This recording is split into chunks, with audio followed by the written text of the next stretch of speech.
You're watching TigerVision presented by Conley Buick GMC on PalmettoTigers.com. TigerVision is made possible in part by Conley Buick GMC, where we treat you like family, proudly serving Manatee County since 1966. Garrett Richard, workers' comp and payroll solutions for construction, agriculture, and high-risk companies. Clicking Spree, where we put your business on a clicking spree. DeVito's Auto Repair, for quality auto repair, visit Tom and John DeVito and their great team of auto repair specialists serving satisfied customers since 1978. Keaton's Office and Art Supply. Real, fast service serving the business needs of the community since 1951. North Manatee Realty, serving Bradenton, Ellington, Palmetto, and Manatee County. Richardson Stinton Roofing, locally owned and highly experienced. Rico's Pizzeria and Pasta House. Rico's now with a Palmetto location on 8th Avenue. Boyd Insurance and Investment Services, winner of the People's Choice for Best Insurance Agency in Manatee County. Remedy Employer Services, our favorite local PEO, providing payroll services, benefits, and so much more. Superior Asphalt, superior quality, superior service, superior asphalt. Yagardi Architecture, Kiwanis Club of North Manatee, proudly supporting Palmetto, Parrish, and Ellington. Spartan, serving Spartan Air Services, serving Palmetto, Lakewood Ranch, and surrounding areas. Hungry Howie's of Palmetto. Wing House of Ellington, located in Ellington. And now we're going to have the pregame show.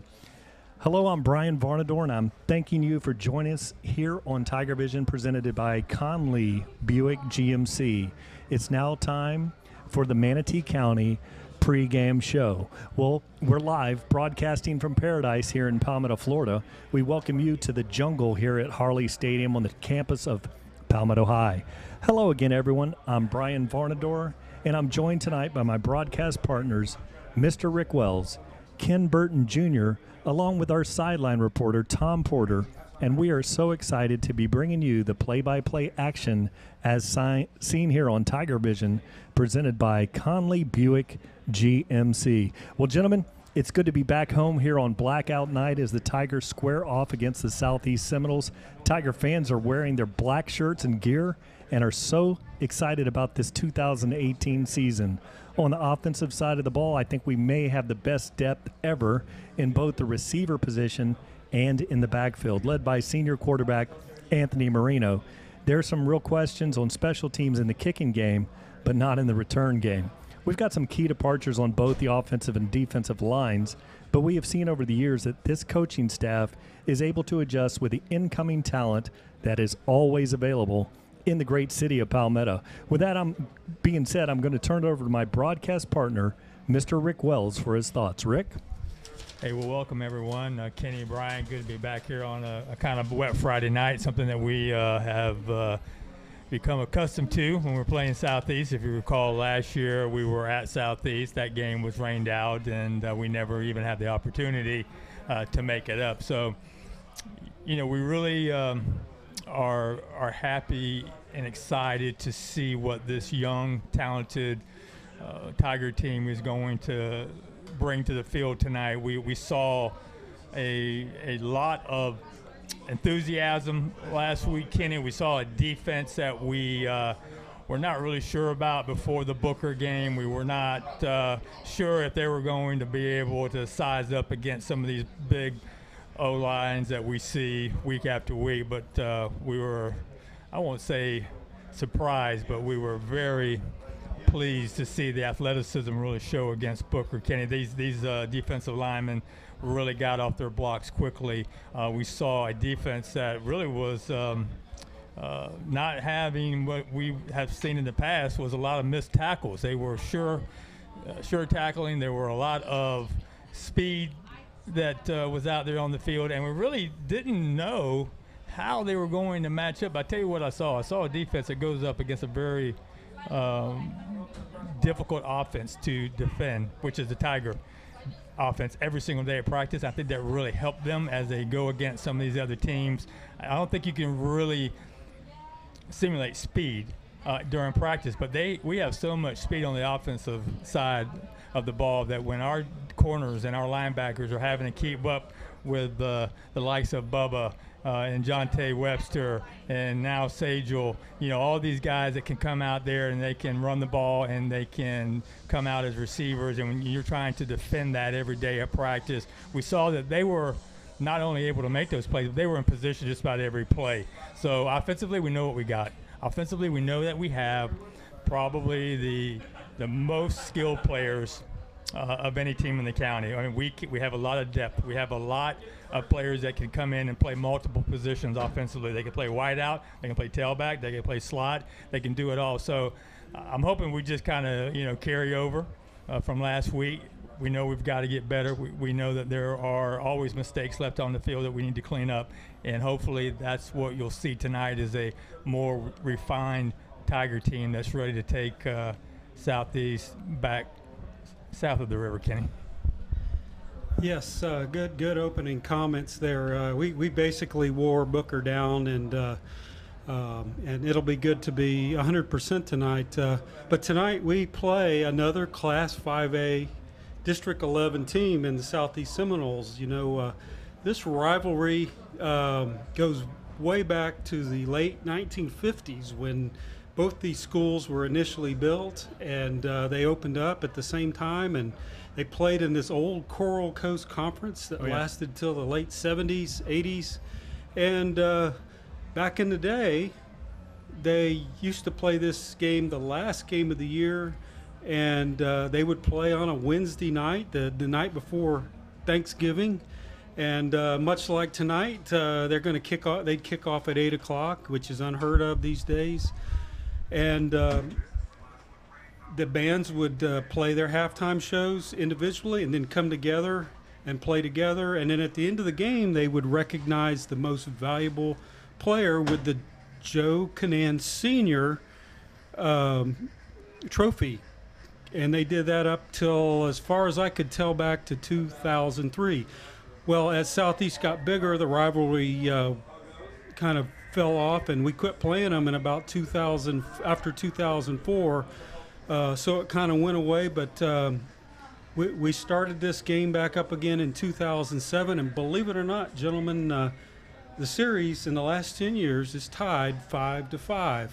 And speaking of a little trivia, talking about the Joe Canan Senior Memorial Trophy.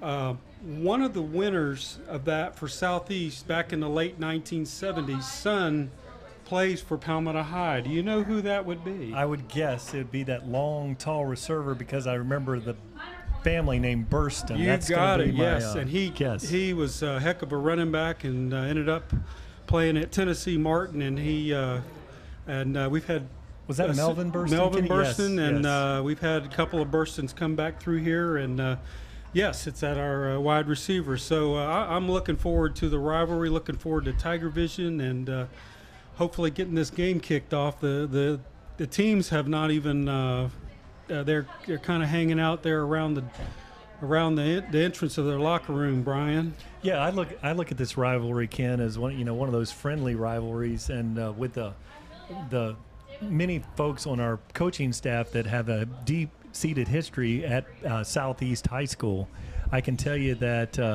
Brazelton and Coach Brazelton, who is the assistant head coach, and of course we have Marino, who was in the staff there with Meckley. Yes. And then we have several. I have a good friend of mine, Rich Robick, that played on the 1993 championship team, and then in 1994. Timmons was on the head coach now of Southeast, was on the 93 and 94 back-to-back championships teams.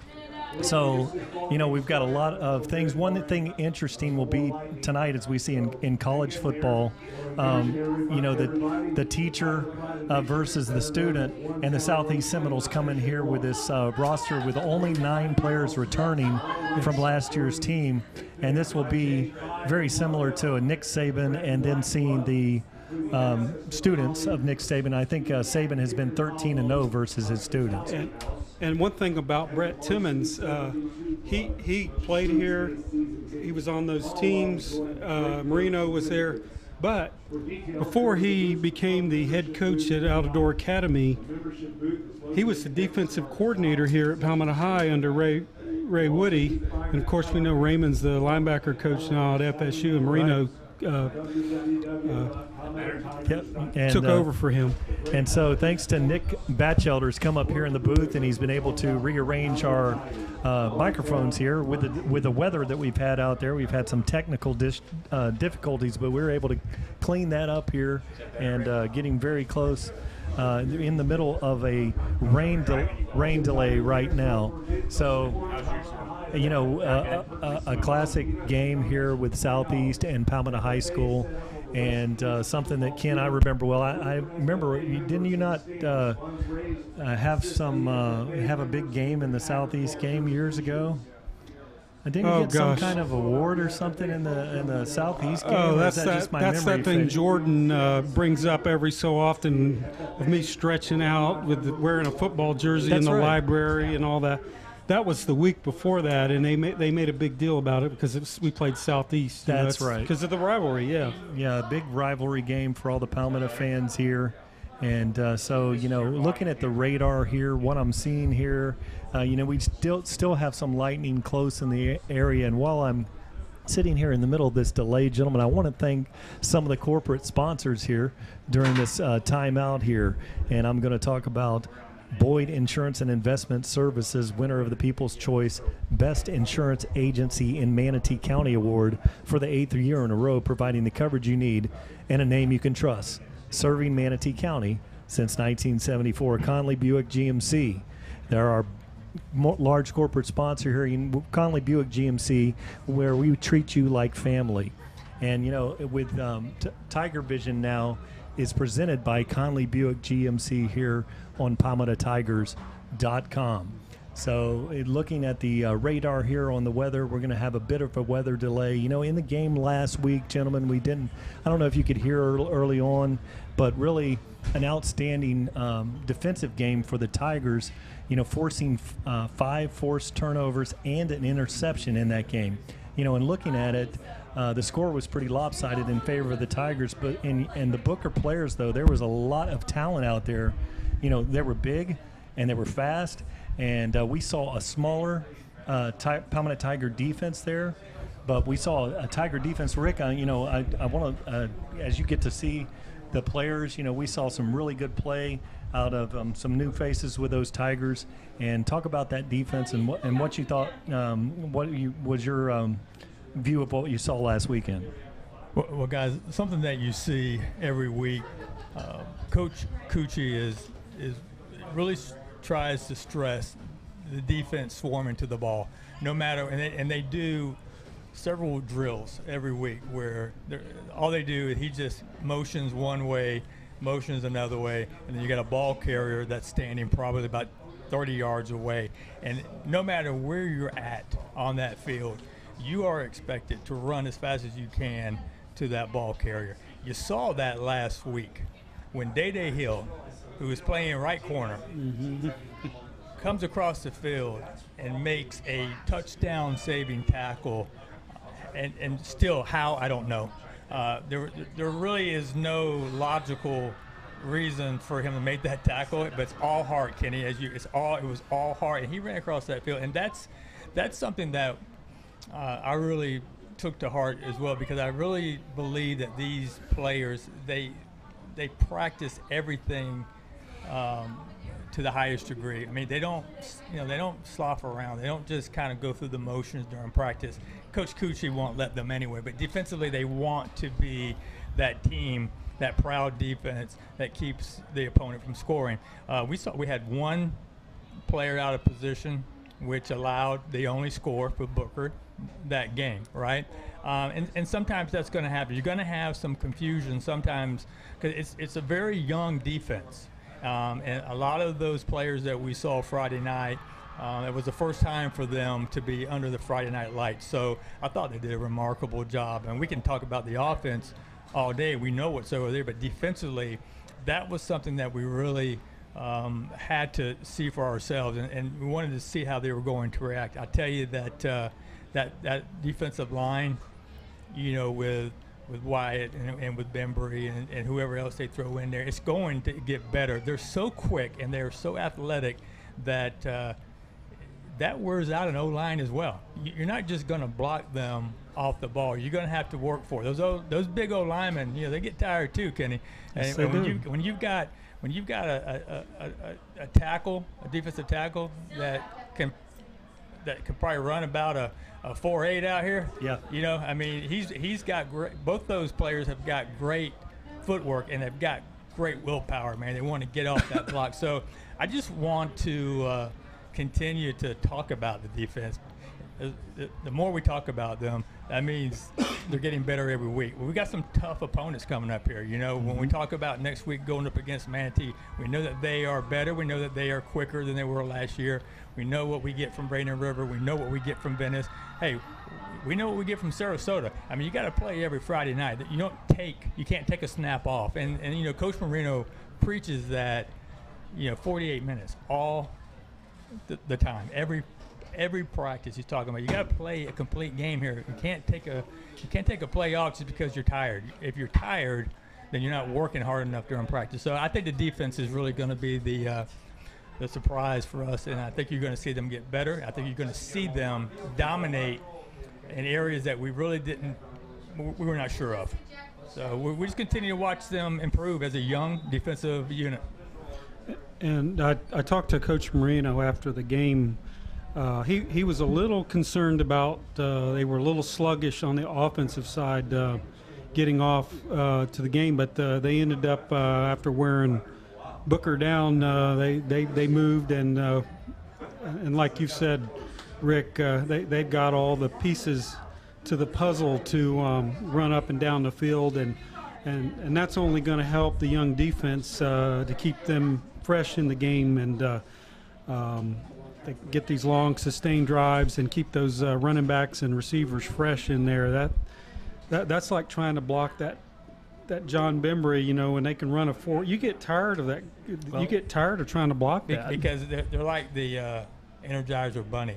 They don't stop. They just keep going and going. I think offensively, I know what Coach Marino is talking about. We all saw, the offense stall a little bit, but we were not 100% on that O-line either. Yes. We're going to have, I believe we're going to have Lee Matthews back tonight. He was dressed out, so that's going to be a big plus for that O-line. But when you've got just a slew of tailbacks that can come in that are fresh, when you talk about Sejal Hickson, who you guys got to see the first time, we know what Bubba Butler can do. We know what Johnny Jones is going to do. We've got Corey and Brown back. So that to me was just a huge advantage during that Booker game because those guys were rotating in and out, and they had fresh legs. And they just were powerful all night long. Yeah, as I pick up and review the games, and I remember doing this with my dad, Don Varnador, back as we used to watch college football games. One thing is you see, with the smaller rosters, like the 50-man rosters that we've seen the last couple of weeks in Booker and what we may see tonight, these guys, the D linemen are also playing offensive tackle. When you go through, I'm looking at my score sheet here for Palmetto, everybody is specific to offense or defense. The depth is so great, and that keeps the guys fresh. And what we've seen, and expect to see is in the second half as the opposition gets worn down and blocking. And I want to say this about the defense. Yeah, we're not as big as what we've seen, but playing downhill, with Bembry and with Wyatt, they play with such low leverage. I would hate to block those guys. Give me a big fella in front of me that, I can find. You can hook them. And you can get into them. Yeah. And they're also coming off the snap of the ball. And, as a Bembry tradition, those guys are on the top of the ball and very close. They almost get into the backfield as a defensive lineman before the quarterback gets the exchange. So, and I think strategy-wise, the teams that run pistol offenses with the quarterbacks closer to the line of scrimmage, that's really a disadvantage when you're playing a defensive line. But I'm going to talk about a little bit about the offensive guys, and the receiving group. Now, Burston, the very tall 6'5" receiver, huge wingspan, reminds me a lot of Mike Evans with the Buccaneers, of Texas A&M, I should say, and he's hurt his knee and he's going to be out for tonight's game. But Kobe Mays will be in the lineup tonight, as well as Jonte Wester, and Kobe Mays is just such a solid receiver. Started out last year, really surged at the end of the year, possession receiver. Turned into a quality number one. He's almost a 3 receiver, comes in and he ended up being like the 1 receiver, your favorite receiver. And then with the 2, with Jonte Wester and with Butler, Dravian Butler, you've got the electric company. You've got 2 guys. It's like having, Jaquez Green and Peter Warwick out there on the field at the same time. They're a matchup nightmare. So I really think that in that receiving core that we've seen, we just saw a bolt of lightning, which is probably going to delay things here. But the receiving core, and then offensively, guys, you had a chance to talk to Anthony Marino just briefly the other day, and he sounded like a doggone offensive coordinator when I'm talking to him. And you got an offensive coordinator in Ty Stoltz. The stuff that we have out there, there's so much RPO, and RPO is that run-pass option thing. And, and what he will do, the quarterback, and I remember this with Spurrier. Spurrier used to say that his quarterbacks could check off an audible only from the 1 yard coming out and only from the 1 yard going in did Spurrier say that you were not allowed. So he gave them 98 yards of flexibility. And what I've seen with Anthony with the RPO, let's say we got a 3rd and 3 and we've got a run package called, but, you've got someone playing a 7-yard cushion on one of the electric company out there. Forget about the running play. I'm flipping it out there. Go ahead and block downfield because your receiver's behind the line of scrimmage. You can go ahead and get the blockers downfield, and it's on. So the flexibility and the knowledge that Anthony has of this offense and the packages that they have, it's not one of those football teams that can line up and just, here's what we do. We're going to do it. We're coming to get you. We're going to play smash mouth football. They look at the defense, see what the defense has out there, and they'll immediately go to different looks. Now, we did see in one series, Palmetto just showed, in some different games, they have that ability. Okay, we'll go smash mouth, line up, and play football. So you've seen all the they're very flavorful, fun offense to watch, but there was a series in that game against a big defensive line at Booker where they just lined up and played a little smash mouth. So it was great to see.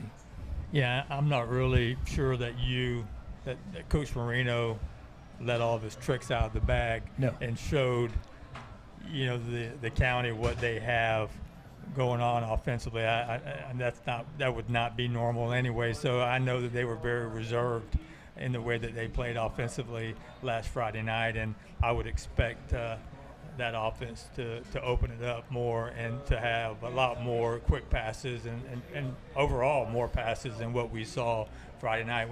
And one thing that I really appreciate from our receivers is their ability to get on the block and stay on the block and really help those, not only the running backs, but when you've got Bubba coming out of the slot, you need some key blocks to get him to bust loose.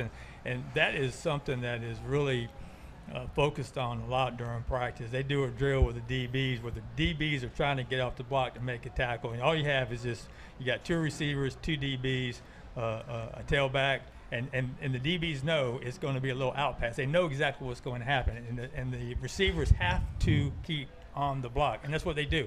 So I really have seen just a huge improvement with that this year. We've talked about it in years past, how if that receiver just would have got 3 seconds of a block, we would have been able to score a touchdown. So I think you're going to see a much improved blocking receiving core this year as well. Yeah, and the pressure, Rick, as you talk about it, the pressure on the defense, because when Palmetto has a play on, their ability it's predicated by the defense. So the play that, and no huddle. So you have to have a full mastery of this offense, but they're able to really look what is the defense giving me on this one? All right, this is open, and it's really fun. It's almost like drawing it up in the yard. It's a really fun offense to watch. So I would think in game planning against this offense with it's hurry up, no huddle, is what we saw last week. And then it would be very hard to figure out as a defensive unit exactly what they're going to do. And that's one thing we've seen with Coach Stoltz. He's been able to fool us up here in the press box with a lot of plays. Well, that's what they're doing, Brian. And it's a modified college style offense because definitely they're going to that no huddle. They go to the line. Coach Ty is looking at the defense. They're going to audible. He's going to call it out. So all of a sudden, the defense is set up for what they believe is the play that's going to occur, and it's totally something different. So that has something that has been an emphasis in practice all summer is the no huddle, getting out there, let the defense set up, change the play, and let's see if we get a big play out of it. I was talking to him right here before the game in the locker room and posed this question. I go, does Palmetto's offense script their first so many plays? And his answer was yes, and that's what most colleges and pro programs do. And usually it's 10, 15, but he said we have about 20. We have about 20. So when you got a quarterback that, as you stated earlier, Brian, that knows this offense. I mean, he grew up with the head coach, so he might know it better than a head coach and an offensive coordinator. And being able to execute it, you could go 20 plays when you've got that ability with your field general. And, and guys, all this is great to talk about, but none of it happens without the foundation of the offensive line. And let's talk about Gullett, and let's talk about Ingram and the guys up front. We're going to have Matthews back in the game tonight, but what we've seen out of the group, missing Matthews at left tackle or right tackle last week, we had some adjustments there, but the offensive line played well. But all this is great, but if you can't block, set up for the running or the passing, none of it matters. And that's one thing here at Palmetto, depth at offensive line. We used to be so thin. We get one injury, and the wheels were coming off the bus. And what we've seen is we've got some depth on the offensive line, Rick. Well, I really do believe that, when you talk about Luke Gullett, I truly believe that he is the captain of the O-line now, since Jesse left. That Lee is only a junior, and, Luke's been in this offense for a while now, and for the most part, he's going to be our center.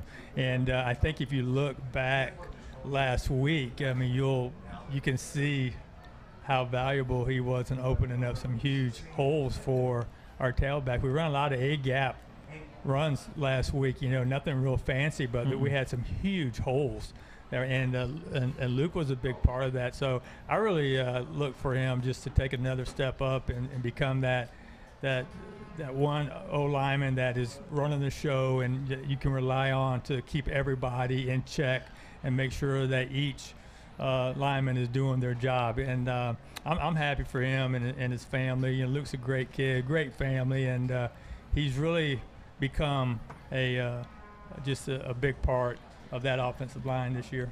And your center truly needs to be your leader. I mean, they're the ones, I'm sure they make their play they call the play in the huddle. Well, we didn't see them huddle too much last week, but when they get to that line, the center generally is out there scanning the D-line on how they're setting up, and they'll make a call right there too. And for to have a veteran like Gullett in there, and he's a good-sized kid and showing some leadership, will only pay dividends down the line. Yeah, Ken, to that point, in the NFL, one of the things that you see, like when the guys come in the doing the Wonderlic test, which group is the highest achievers, on the Wonderlic test, it's generally that center. It's Yes. the offensive centers that come in from the different colleges. That guy usually is I the did highest, not know that. That's the interesting. highest IQ on the, you've got some exceptions like Eli Manning, but it's generally the center on the anchor of the offensive line with all the line plays. And I think Luke's daddy played center. Did he not? I think so. In high school, I'm pretty sure that. Mhm. And I think that I think Luke finally has gotten that little aggressive edge that you need as an old lineman. A little bit of, I won't call it nastiness, but a little bit of in your face type attitude, because that's what you want from your old line. You want them. I see it in practice. When they score a touchdown in practice, the entire offensive unit runs down there like somebody just gave them, $1 million, and they jump around. They're such a cohesive unit, but they celebrate. They celebrate every touchdown, even in practice. They are celebrating, and those O-line are taking every advantage of showing the defense how good they are. So I think that having Lee back tonight, obviously it's going to make that O-line even stronger. And then you got to talk about. You got to talk about Javier. You got to talk about everyone that has a role in coming in and making the difference on the O-line, because we really did not have a lot of things to talk about on the O-line last few years. We had a decent O-line, but if one of them got hurt, we were shuffling, a tackle to a guard or maybe to center. We just really didn't have much to come in and take the place of an injured player. Yeah, really, depth is something that we're seeing some regret. And I wanted to talk about, Palmetto Tiger fans with a lot of initiative going on here. We've got a rain delay. There's a rainbow actually on the horizon here as the sun's about to go down here on Paradise. And Brian Bussell is now on the public address and talking about the weather delay. But it does look like we're going to get the game in here soon. But I would like to talk about the Tiger Pred initiative, better now known as One Town, One Team, has been launched. Support your Tigers in all sports, in all new ways by joining IPFAM. I pay $5 a month.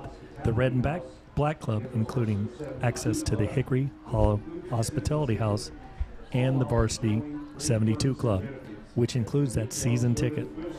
All while enjoying great perks and benefits. For details, go to the Booster Club membership booth tonight. If you're here in the stands, the membership booth is located next to the South Concession Stands. Well, Tiger fans, will keep you informed on all of the exciting new programs on www.palmettotigers.com. And for great high school football north of the river, it's all about Palmetto Tigers, one team, one town, one team. Now we're going to present the color, and we're all going to stand, remove our hats, and stand for the national anthem. Andre, Cadet Command Sergeant, Major Canales, and Cadet Sergeant, First Class Norwood.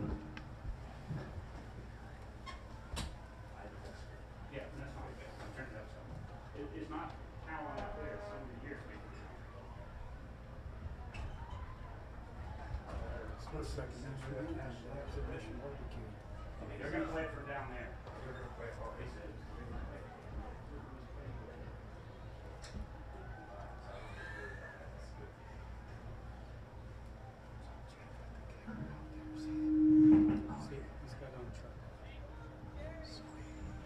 Please stand for tonight's playing of our national anthem.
Well, gentlemen, the clouds have cleared.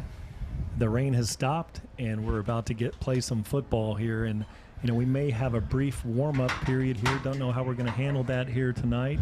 But I did want to take this opportunity to talk about Southeast and what we've seen. Malik Huggins is the quarterback there, and they've got a fine running back in Frankie Caceres, and also Chauncey Green you'll see at wide receiver.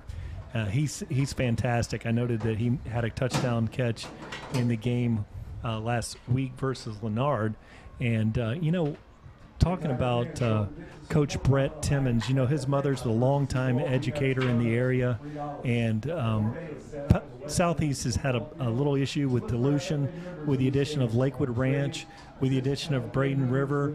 And I think folks are going to be very excited to see the principal over there is Miss Rosa Faison and Brett Timmons, and coming from the community over there in Bradenton, playing on 2 state championship teams, getting the excitement back in the air. We have a lot of excitement here at Palmetto now for our Palmetto Tigers, similar to what we had in the past, and I expect to see the same out of these Southeast Seminoles. And one thing, Palmetto would have to be a heavily favorite in this game, much deeper roster, much more experienced players, much more playing time at the varsity level. There's nothing better would be a shot in arm that Timmons would be able to pick up from coming out here on the Palmetto Tiger home field and really putting a W on the board. There would be nothing bigger for the Southeast program to come out here very early on in his tenure and have a showcase win. That would do wonders for their program, give them a great jump start, and he's the big if factor. He everywhere he ended up playing Southeast, playing on those 2, played linebacker on those 2 state championship teams next to our buddy there who was in the middle. Rich Robick and then he went off to Tulane and won a national championship there. He was successful at Outdoor Academy, and he's like I said in the pregame, he was defensive coordinator here, so he knows all about Palmetto. He knows the head coach because he was there as well. So he's the variable tonight because of what you said in the community, growing up here, playing there, and trying to re-energize the Southeast. They haven't been bad. They've been a playoff team, but they had some issues last year and had to forfeit 6 or 7 wins, and so they've had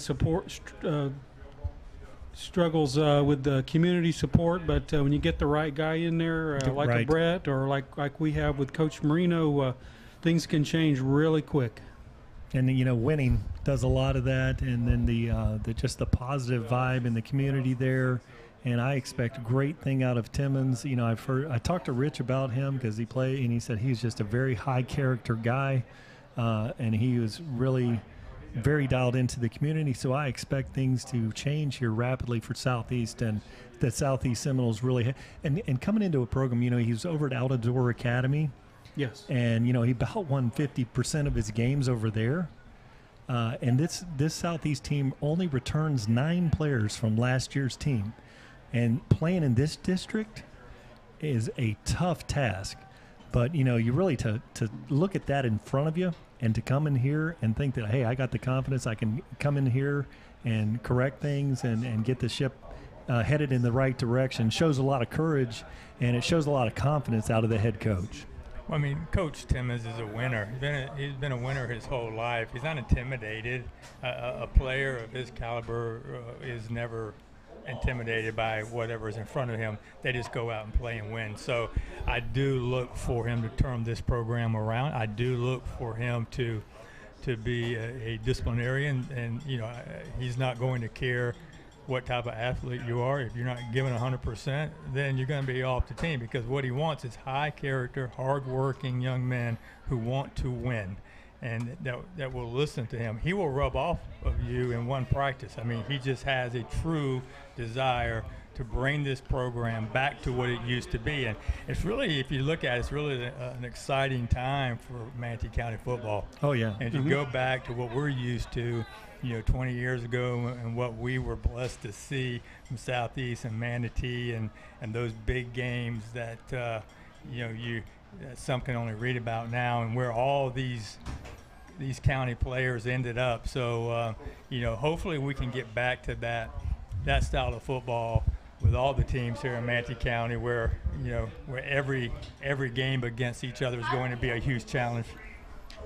Our saving grace, Brian, with facing Southeast, as you stated, they're very young. They've lost quite a few players, graduation and all that, college, and we might having them first, because he's going to take those young guys and make winners out of them. Like you said, Rick, he's been successful everywhere he goes, and next year. As they get into the system, they're going to be scary. But we might be fortunate tonight that this is their first game in a new system with a new head coach. So we'll see. We'll just have to see. Yeah, and now one thing I very much enjoy here, Dan Whidden is out there. He is the fog master out there setting up the fog machines. The Palmetto Tigers are about to enter the field here, and I always have my eye on number 10, Mike Goff. A tradition of his that he's been having for years is coming out with a flip and a round off out of the fog, which is always exciting to watch. Well, the fog machines have been dormant for several months. Hopefully they have been highly lubricated and they've been field tested and ready to go. I know that this is always a very stressful time for Coach Whidden to make sure that the fog machines are up and running at the correct time. You don't want the fog to go off when the players are already on the sideline, Kenny. This is very stressful.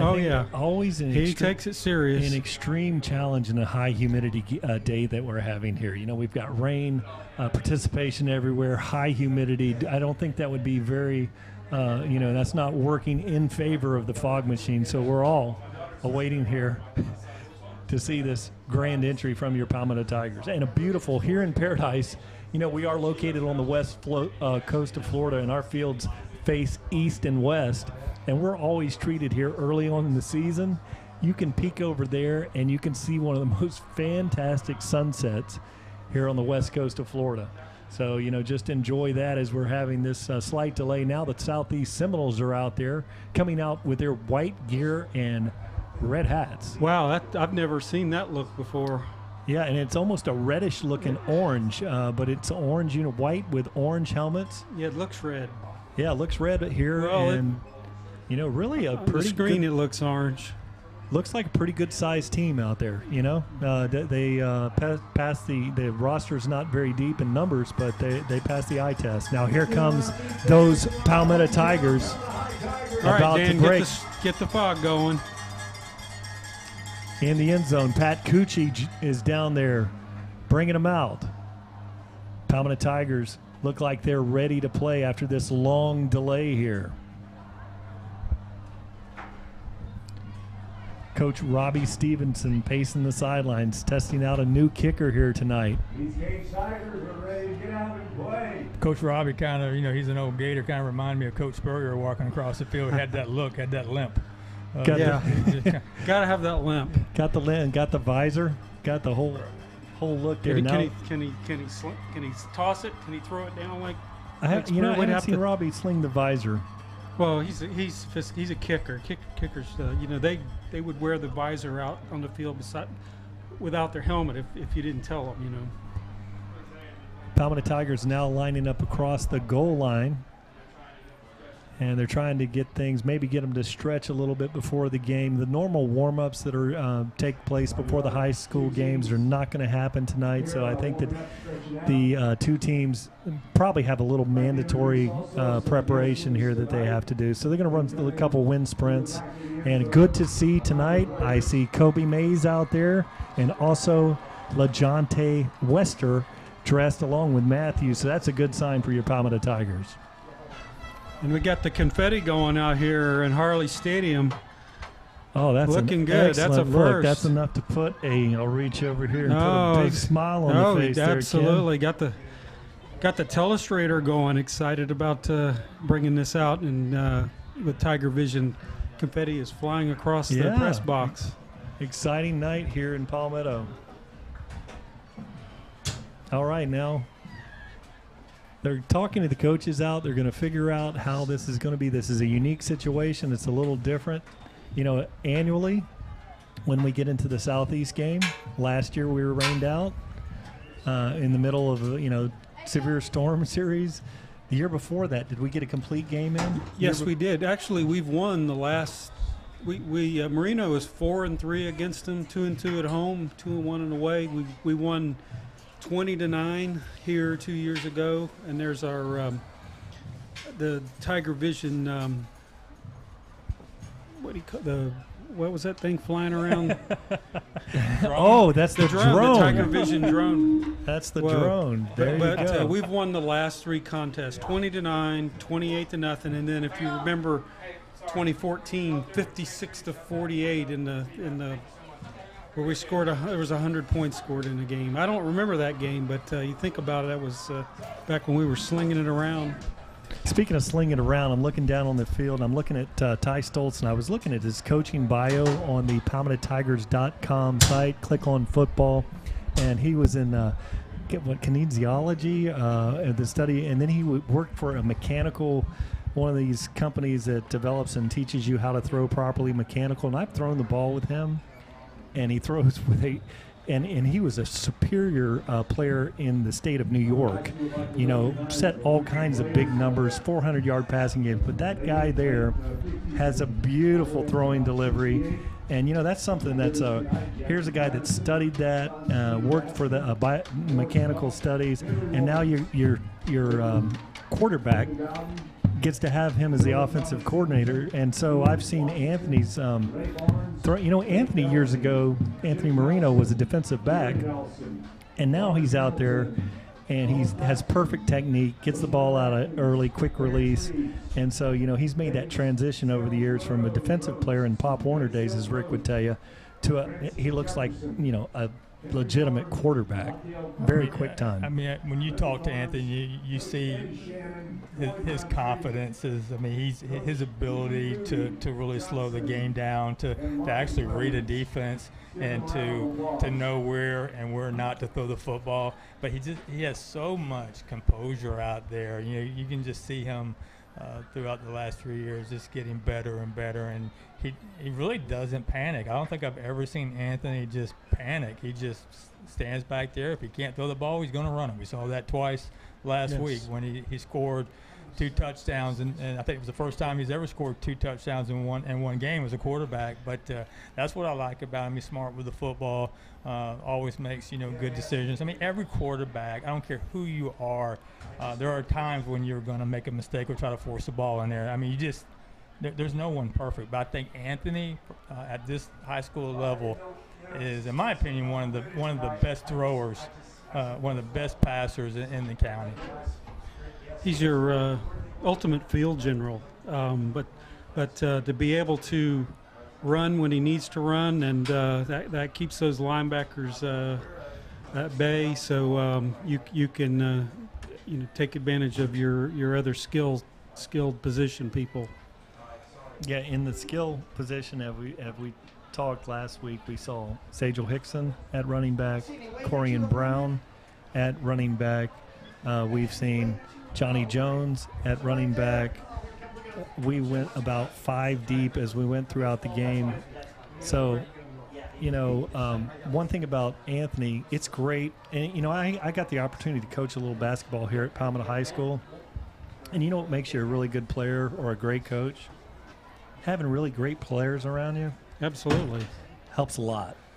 No doubt. I think that, tonight that anytime that we play a county rival, sometimes you have a tendency to let your emotions kind of flow a little higher than they should, because and we talked about this before, but players on both sides know each other. They played with each other and against each other. I can name several right now in Southeast that have played against these Pop Warner kids back in the day. So, really, the emphasis should be calm down, come out, and just worry about making a play and just doing your job, right? Because we can't get caught up in all the emotions of, especially if you make a good play and doing something foolish like standing over them or pointing at them, so you get a personal foul thrown on you. So that's the stuff that we have seen in the past from all teams. But you got to really control your emotions tonight.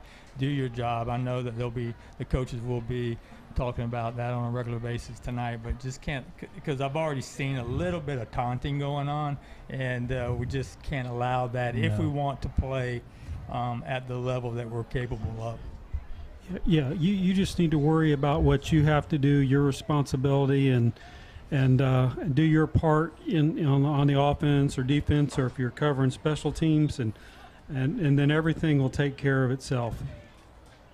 Like you said, Rick, our defense practices up against our offense every week, so they're young, but they're tested, and they just gotta execute. I'm not a coach at all, and you guys, especially you, Brian. But I think if I was a head coach, I would never even talk about my opponent for that week. I wouldn't even focus on my opponent. I would focus on what we have to do to beat whoever is on the other side of the football. I don't want them to start thinking about, hey, you know what, we're playing Manatee next week. They're out to get you. I don't want you to think about anything, because it doesn't matter who lines up against you. Your job remains the same. And Rick, that's funny that you mentioned that. I used to read the John Wooden way. If you're doing a lot of coaching during the game, you probably haven't coached them up like you should have before. But he won 6 national championships at UCLA, and back in those days, and what he did, he knew what they were going to do. He did it well. He didn't even review tape of the other team. Here's what we do. We're going to execute it. We're going to do it really well. It's a different era back then, but didn't care what you were doing on the other side. Didn't care what you were running on the other side. Here's what we do, similar to a Nebraska offense. It doesn't matter what you do. Here's what we're going to do, and focusing on what. Here's what we do well, and we're going to go and do that. Even Adolph Rupp, I heard he was doing a coaching clinic and way back in those days, and he was talking about, here's our best play. And one of the coaches raised his hand and said, Coach, why are you telling us your best play? He says, because you will not execute this the way that the Kentucky Wildcats will execute this play. So really, there's a lot of truth in that, Rick, and I agree with you. That's a great thought. You're spot on. We're a little bit out of whack tonight. Obviously, the weather delay put us about an hour behind here, and they're kind of modifying their pregame workout, but they're trying to cover everything they normally would cover. They're just going through it a little bit quicker. I did see them earlier by the locker room on the practice field trying to warm up a little bit as well. So, the biggest thing here is just making sure everybody is loose. We don't want to, don't start this thing too early just because you can. Let's make sure that everybody is, game ready here and stretched out, because the last thing you want is to pull a hammy because you didn't have enough time to stretch out, Kenny. Well, yeah, absolutely. I think they're required to have so many minutes on the field before a kickoff, and they are hurrying it, but at least this is what they're used to doing, and they're just having to step it up a little bit, and we'll be underway. And I'm excited. All these camera views that we've been able to see with running TigerVision full strength tonight. This is awesome. Yeah, it's Kenny. I really want to thank Chad and Jordan, and everyone on the crew. I mean, last week was a difficult time for them. Not because of anything that they had done, just because the circumstances at Booker were not what we were told they were going to be. So, but they really worked so hard to get that that camera up and running. And we had one camera, and it looked like one of the best games. Right? I mean, it looked good. It looked really good. How many cameras do we have tonight? We got multiple cameras, but last week looked really good. I went back and reviewed the entire broadcast. It looked really good, and I'm so proud of them. I mean, look, all we do, we just show up and talk. Those guys are. They're the ones that make it happen. Yes, it is. Yeah, and the guys, that is the TigerVision presented by Conley Buick GMC crew out there. And tonight, from that Tiger Pride production trailer out there, we have broadcast and technical team leader Christian McClanahan, audio Nick Batchelder, and with the weather and everything, Nick was up here at the beginning of the broadcast pulling out miracles tonight. And then all right, Tiger fans, sorry to butt in there. I just want to get this interview with Coach Marino here. Coach, how did the Tigers look this week in preparation for the Southeast? Really good, really good. The kids, came off a very good learning experience last week. We stumbled a little bit offensively. Defensively, we played really well. And, we're looking for the defense to keep improving every week. And offensively, we got to start a little faster. First game of the regular season, we know your style of football. We know Tiger football. What can we expect to see differently this year from teams in the past? Well, obviously, we're spreading it out. And we're going to be throwing the football a lot more. As opposed to, lining up in different personnel groupings. We're pretty much, we are who we are. We're going to be in a 4 wide receiver set most of the time. And we're going to run and throw the football around. Southeast head coach Brett Timmons, as a local guy, actually played while you were at Southeast as a coach. How does it feel to play in this local rivalry game? It's gone back so many years. How does it feel to play against your old team with all these connections? Oh, it's great. Anytime you give these kids an opportunity to play in a backyard brawl like this, it's exciting for the kids. It's exciting for the coaches. And, he's doing a good job over there. And Southeast is always going to be a tough opponent. They're going to come out and play hard each week, and especially this one. Good luck in the first half, Coach. Hey, Tiger fans, just a little update here. I'm sure it's been discussed already, but senior David Burson, wide receiver, was starting to really put it together this year, and he's out. He had a knee season-ending surgery recently, and he's out for the game. The players have decided they're going to dedicate this game and this win to David Burston. Back to you guys. Thank you for that quick, fast delivery from Tom Porter, our sideline reporter. And speaking of delivery, Rico's Pizzeria and Pasta House now has a Palmetto location located on 808 8th Avenue West. Call today for Palmetto and Ellington delivery, 941-304-3226. Rico's Pizzeria and Pasta House. All right, the captains are out on the field. Gentlemen, I wanted to finish up talking about the TigerVision production crew out there. TigerVision presented by Conley Buick GMC. We also have Palmetto wrestler Chandler Jessup and his father Glenn Jessup on the cameras with us tonight, along with Kevin Osborne, who's Mr. Everything for us here on the TigerVision production crew, and technical support provided by our friends at Clicking Spree. And tonight we're joined by Palmetto High graduates and the Internet Broadcast Network directors and co-founders Chad Burton and Jordan Varnador, whom are the two young men that have made their dream of live sports broadcast of Palmetto High athletic events a reality. Now it's about to kick things off here. And looking out there while I was reading that, guys, is Palmetto going to kick off, or are we going to receive this It looks like Southeast won the toss and deferred. Rick, is that what you saw? I'm not really sure what I saw. It looked like Southeast won and deferred, and we're going to get the ball. So I just want to say this before we get started, that my heart really breaks for David Burston. I really am sad for that young man. Mm-hmm. A lot of times as fans, we just get to see a hard-working young man that was making such progress. He was going to be a number one receiver here. He was going to make some big plays this year. He's a senior. Just really feel bad, and just pray for a speedy recovery, and just really grateful for him and his family and everything that they have meant to Tiger football. Yeah, and big David Burston, what he really has been just incredible. And he made a back shoulder fade catch in that last game that looked like a pro receiver, on a sluggo route, or maybe it was a go and back shoulder fade to the pylon. Can get up there about 11 feet. Very difficult matchup for corners. But it'll be interesting to see tonight, as our prayers are out with David, how this receiver group is able to counter with the loss of Burston. Who's going to step up? Is that going to be Louis Pisano going to step up tonight? We'll see how that plays out here in front of us tonight. But we're getting ready to receive the kickoff, and Carlos Aragon is the kicker for Southeast, and he is number 26, and a really nice size kickoff coverage team unit out there for Southeast. Now, what we've seen is Aragon in the kicks that I've seen, been able to see, he kicks it just short of the end zone, so watch out. We've got some really dangerous receivers out there, and back there we have Day Hill back to return a kick, and Corian Brown back there.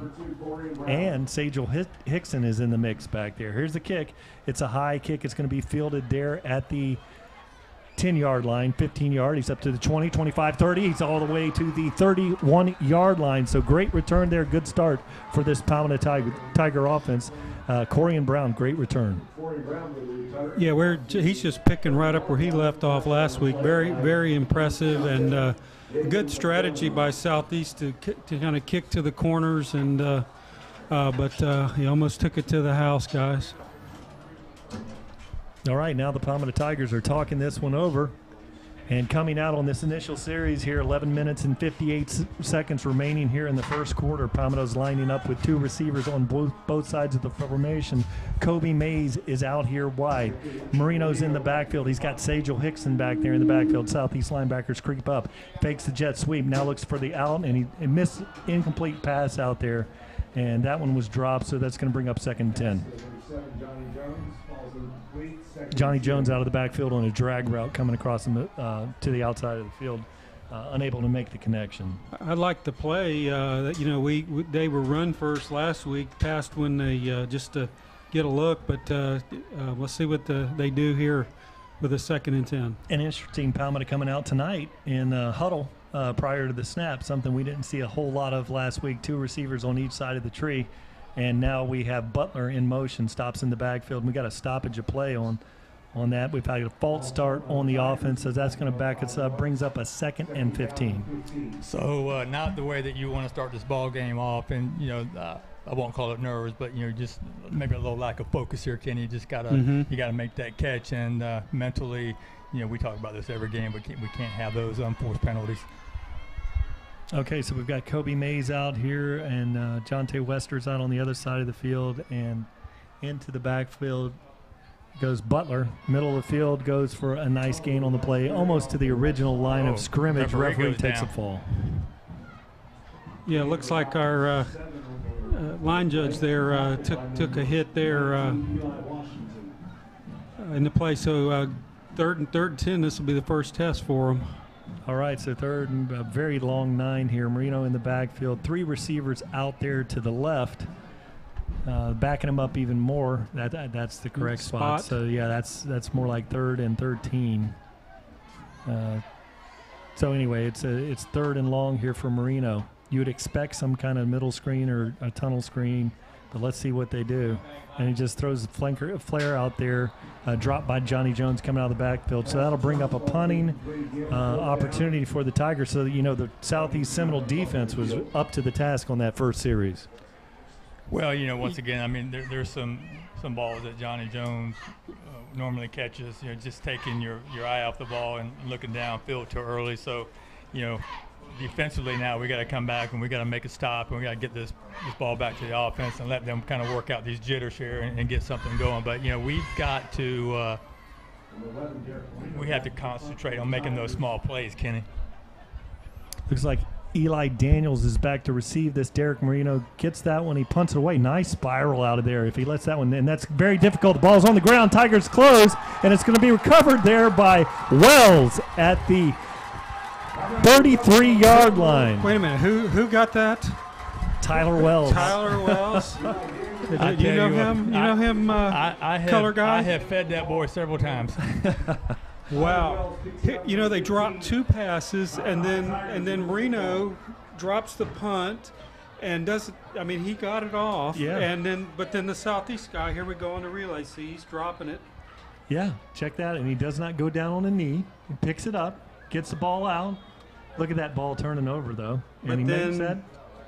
And there he is. He jumped on it. That's big time. That's the way to get your name called. On the Palmetto Southeast, we've had Charlie Wells up here in the broadcast box with us, which is so exciting to me because I remember I'm one of those guys that used to record the games. The game of the week, yes. The game of the week. He was the color guy. Oh, and fantastic. And I used to record those on VCR, the state championship games, and then I would rewind. And I had heard his calls for so many years. Well, today, when he walked up here in the box, it was like, wow, a rock star. So Charlie Wells has got to be really proud there of Tyler Wells with the first turnover of the game for these Tigers. Couldn't ask for better timing after a really not so good start. Just fumbles, dropped passes. So let's see what they can bounce back with this turnover. That's right. I can really give so much credit to Derek Marino on that. I mean, that could have gone south in a hurry, and what a playmaker he is. It's great to have an athlete back there at punter. And now Marino takes this one, fakes a handoff, throws a little bubble out there, and it's going to be incomplete. Looked like it was incomplete pass. We're going to say he made the catch, so it's going to be a 2-yard loss on the play. So what I'm seeing a Southeast defense that looks a lot like ours. They are very fast and athletic, so you're going to really have to get those key blocks, Kenny, Absolutely. and get these DBs out of the play. And they're big. They're big, they're athletic, and they can play. They can cover. Got those loose hips. Now one single back in the backfield. Marino has that, and he's got a handoff there to Hickson. Middle of the field, spins, gets up for a 2-yard gain, so that's going to be a 3rd and 10. And a good block over there by Butler at the end of the play.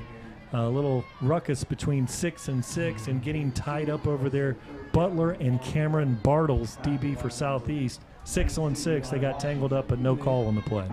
Yeah, so guys, I mean, I know it's a third and long here, but we really need to try to break something out here and get a first down at least. We're get it close, get something close, and maybe try to get 3 out of it, if nothing else. 9:44 on the clock, 2 receivers on each side. Marino scans the field, looks out there, wheel route down the corner, and he had him out there, and just some confusion out there. So now that brings up 4th down for the Tigers.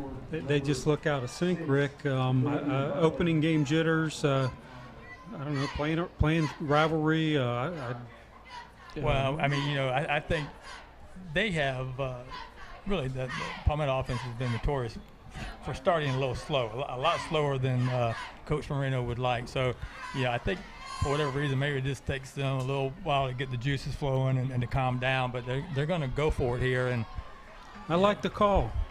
This is good. Let's see what happens. 35. Marino has it. 4th and 11. 9 minutes and 30 remaining here in the first quarter. Gets a look. Middle of the field. Throws it out there. And he's got a receiver open. He makes a great catch there at the 9-yard line. That's Jonte Webster. Jonte Webster. That's all he does is make plays. Did you see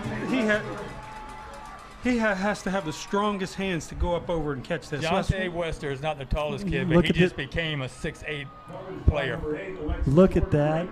Ball comes out. That was textbook. And that's your replay sponsored by North Manatee Realty. And I'll get to them after this play. Palmetto Tigers in the Superior Asphalt red zone. Hickson takes the ball middle field. No gain on the play. North Manatee Realty serving Brayton, Ellington, Palmetto, and Manatee County.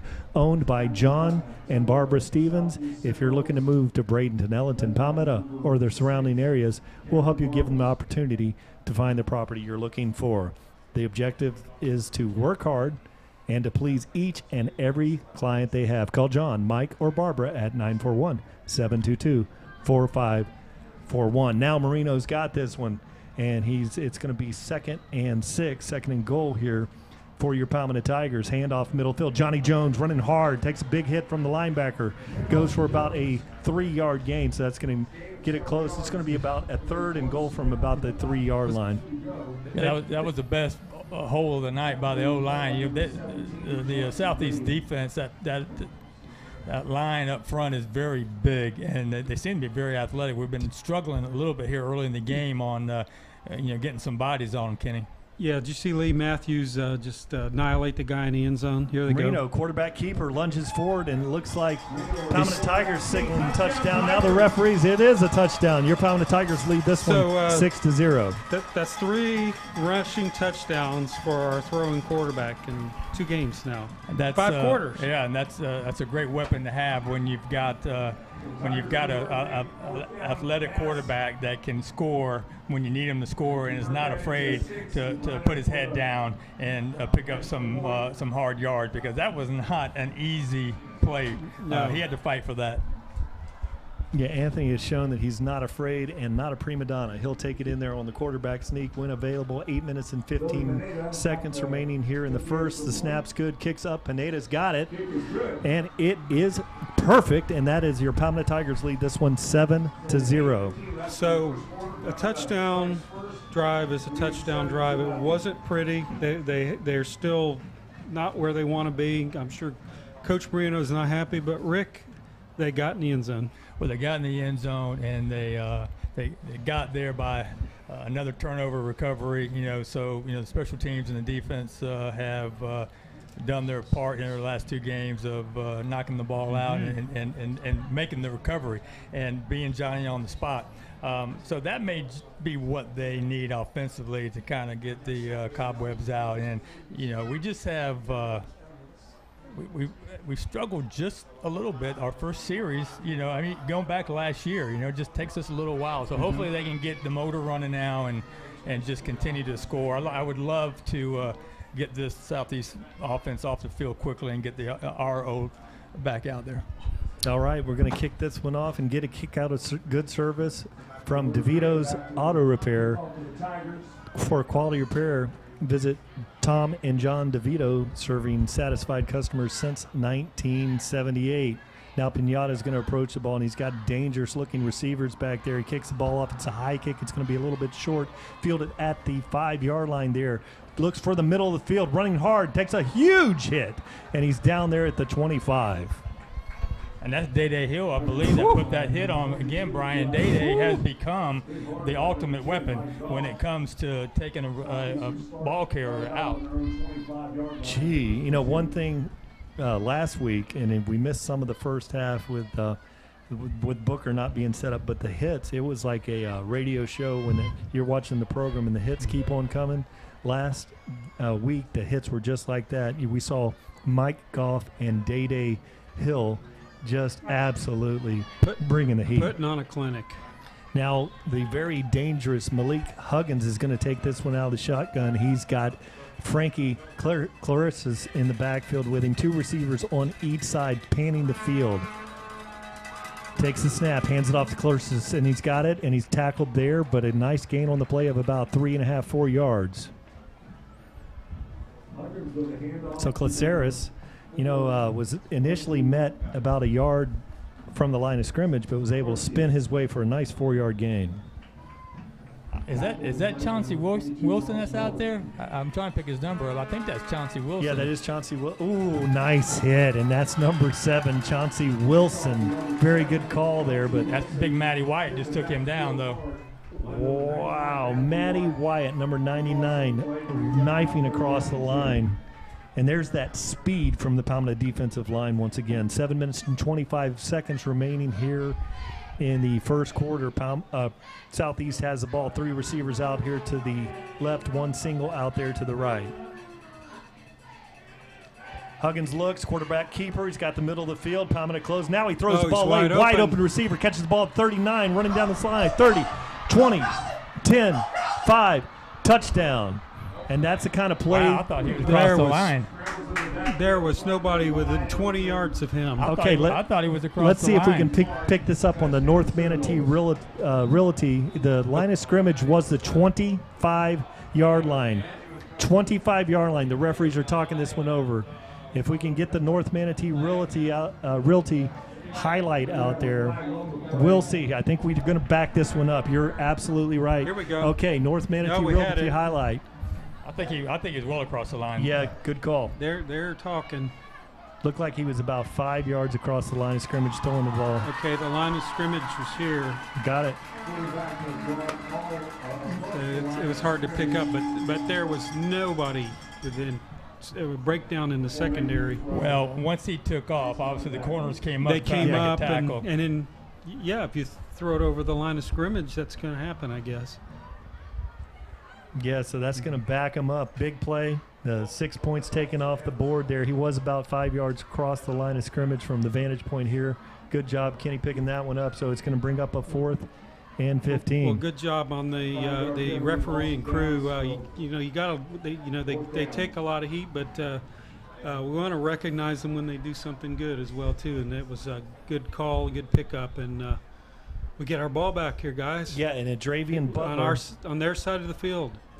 This is two twins back there to receive this one. We have Goff back there on one side and Adravian Butler.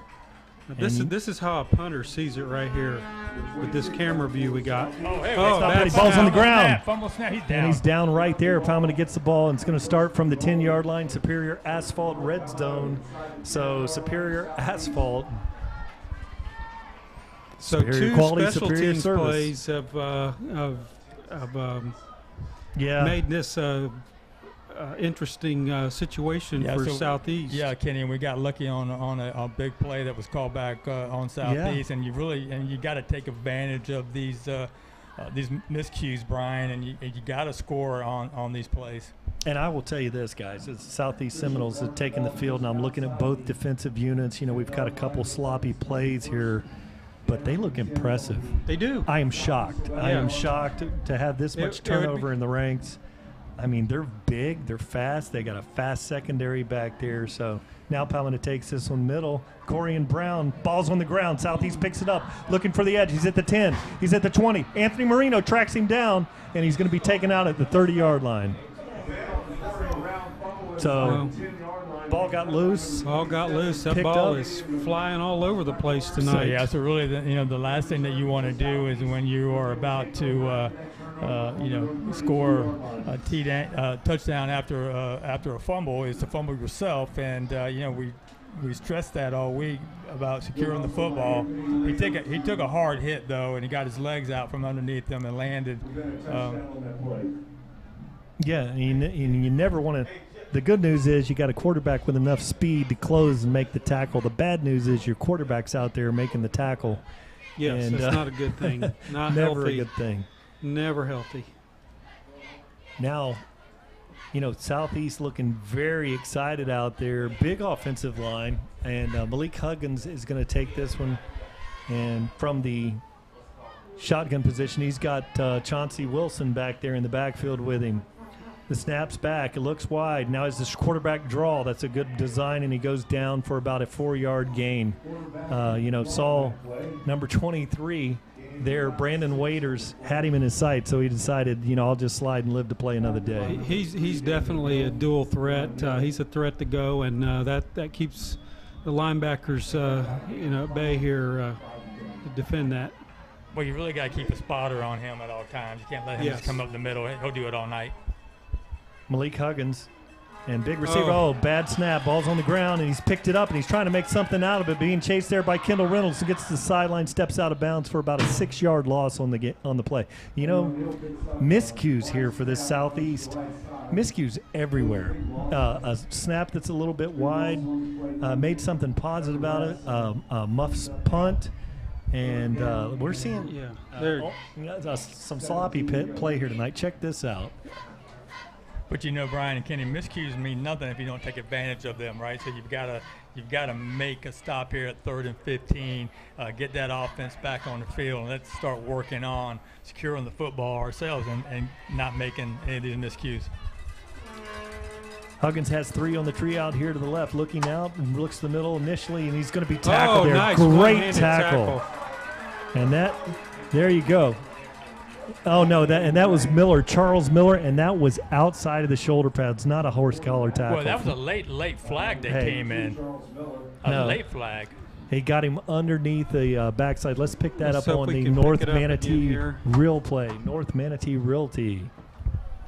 I want to know how the referee that's standing right behind the play is not able to pick that up, and a referee that is 5 yards in front of the play is going to call that 20 seconds later.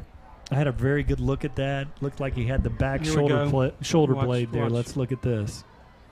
So Charles Miller's screaming across the line, takes it, and he's really underneath so the shoulder pad. You look at where he is and where the flag comes from way over Right. here. Yeah, see, there's the flag right there. Yeah. Yeah, that to me is not a good call, but Well, it is what it is, though. yeah. Yeah, well, so 5 minutes and 31 seconds. That's big. Now it's not a automatic first down, so that's a third down on the marker out here, 3rd and 7. water. Is it a water break time? I or know. timeout? I think that Coach Cucci is upset with his defense, and this is going to be a different type of water break, one that we can't discuss on air. But he Yes. is not happy with them not getting in the right formation as he's trying to call it. If that water goes into that huddle cold, it's coming out on a slight boil. It's going to be hot. Yeah, Coach is doing some instruction right now. He wants obviously to get 3 and out here and get the offense back and take advantage of another miscue. They balls flying all over. Well, you got to get your head right. Unfortunate call. Hard to tell if it was a horse collar or not. Just but it's 3rd and 6, and we got to stop them now. Absolutely. And Just move on. Yep. Okay, now look to the center of the line. Rumpf is out there. We've got Bembry out there, Wyatt out there. Brandon Waiters is getting over there on the short side of the field, safety position. Palmetto in a very run-heavy defense. Daring Huggins to throw this when he drops back and he throws the middle screen. Big hit there, and that's going to be incomplete pass, bringing up a punting situation. Good series for the defense there. Yeah, great call. Yeah, great call. And that's when you really see the athleticism and that quickness of the Tiger defense, because it's very hard to run those screens on them, and that's really what Coach Cucci was probably aggravated about, is that he's trying to get them set up for that, and they're not listening, which happens out there. Sometimes they get so caught up in getting set up, they don't listen to the person they need to listen to the most. Well, let's see what happens. Them snap here again. So Paragon awaits this one, and Looks like he's moved up a little this time. yeah, and Butler, so there's that's a going to be flag. delay a There's a game flag. there. Sideline warning. Yeah, sideline warning on Palmetto Tigers, so that's going to be a first warning. Which to me Okay. is the most aggravating call in high school football. But who's our get back coach? Do we have a get back? Is that Moody? No, I don't know Or who it Whidden? is. That sounds like a dance move. I'm not really sure who. That'd be one I'd be very qualified to jump in there and take that one. Carlos Aragon waits this one. And now we have a false start, it appeared to be. Some They're movement clapping over on the there. southeast side. Yeah, it is. Looks like they had a false start over there. That's it's defensive offsides. That's going to be That's Fourth and one. two. 4th and 1. They're going to kick it from here. I don't expect any kind of fake back there. The punter back there. Now, They just want to get a snap first. next week in this situation with Fordham punting the ball versus Manatee, you better not be doing any of that, because that's a guy on 4th and 1 can take it at any Oh, time. absolutely. Yeah. But he's this is a true threat. True kicker here, and Carlos Aragon is back to punt this one. Punting, awaiting the punt is Butler, always dangerous back there. Now Southeast is taking a timeout as they try to get the right players in place here. This shows me that they haven't practiced. You don't burn a timeout to punt the ball. This is crazy, unless they're going to go for it. But go ahead, Brian. I'm sorry. Yeah, that's going to be timeout number 1 for Southeast here, with 5 minutes and 17 seconds remaining here in the first. Light drizzle down here, rain falling, but no lightning in the air. And it's been fun tonight to pick up a couple replays from our great sponsor, North Manatee Realty. We're getting some good action and some replay action here. If you're serving Bradenton, Ellington, Palmetto, and Manatee County, owned by John and Barbara Stevens. If you're looking to move to Bradenton, Ellington, Palmetto, or the surrounding areas, we hope you give them a call and find the property that you're looking for. So now Palmetto is waiting to receive this one. We're going to have Butler back there to receive, and kicker Carlos Aragon is back there to punt this one away, awaiting maybe a better snap on this one, Ken. Oh, Rain here comes is the rain. falling and directly in Aragon's face, a light drizzle. Ball comes out. He takes it. Nice kick straight up. Actually, it's straight up. It's a poor kick. Get away from it. And get away. Bouncing checks backwards. back. Careful. And it's down there at the 47-yard line. It's like he netted about 12 yards. Let's look at that. About 12 yards from there, About Ken? 12. I'm guessing around 12. I mean, great opportunity. I'd love to see a nice punt return back, but we'll take this with this good field position and see if our offense can execute a nice little drive here in the quarter. Yeah, we really need to focus on, just securing the football, especially now with the rain coming down. And, you really can't allow Southeast to hang around when they're giving you an opportunity to really kind of blow this thing up. I mean, we should be up 14-0, getting ready with good field position to drive on their side of the field once again. So, it's just about staying focused on your job and for those tailbacks, hold on to the ball. I don't care if you got to put both hands around it. If securing the football means giving up 4 yards, let's keep the football right now. Interesting wrinkle here. Tony Stinson has checked into the backfield, number 27. He's a fullback, and he gets a run there, and that's Johnny Jones, and he's tackled at the line of scrimmage, goes for a loss on the play. And, really the wind has picked up, and it's swirling. We got a flag on the play. Going to be tough to throw in these conditions with the rain coming down. I think that's going to be a personal foul on Southeast. So we do have the personal foul in Southeast. Again, a nice break from a broken play. Well, the offensive line, they got to get their feet underneath them here, and they got to start blowing off the ball here a little quicker and allowing our tailbacks to work, because right now our running backs don't really have anything to run through. There's a lot of bodies in front of them, and they're trying to make a play, and that's really not what we want. Brandon Spa and Jordan Taylor on the defensive line for Southeast doing a great job up front. Now Johnny Jones takes it, and he's being he drags the defender, 6-yard play, and then Matthews gets a late block down the field, no call. So good things for the Palmetto Tigers, and that's a big run of about 7 yards. That's amazing. A great second effort, but their defensive line were swarming, and it's amazing that they missed. They are just they're in the backfield. So you give that credit to the O-line on that one, because they really stay on their blocks. Yeah, Francis Caceres on the defensive line, brother of the running back, I would guess. He's been playing an outstanding game. Johnny Jones, middle of the field. He's all the way down to the 15-yard line. Johnny Jones. Yeah, nice run once again. Johnny has really, kind of like Bubba, perfected the art of running low and being able to keep that balance as his knee's about to go down. Watch that hand there, Ken. Watch this. Yes, right there he is low to the ground. And gains another 3 or 4 yards by able to put that hand down there. So great replay, sponsored by North Manatee Realty. Marino looking things over. Stinson's in the backfield blocking. Johnny Jones takes a big hit, slides off of it for about a 3-yard gain. So that'll bring up a 2nd and 7 with 3 minutes 33 seconds here. Yeah, we got to we got 3 yards. Wasn't pretty, but all we need is a couple of more of those just to get in the box here.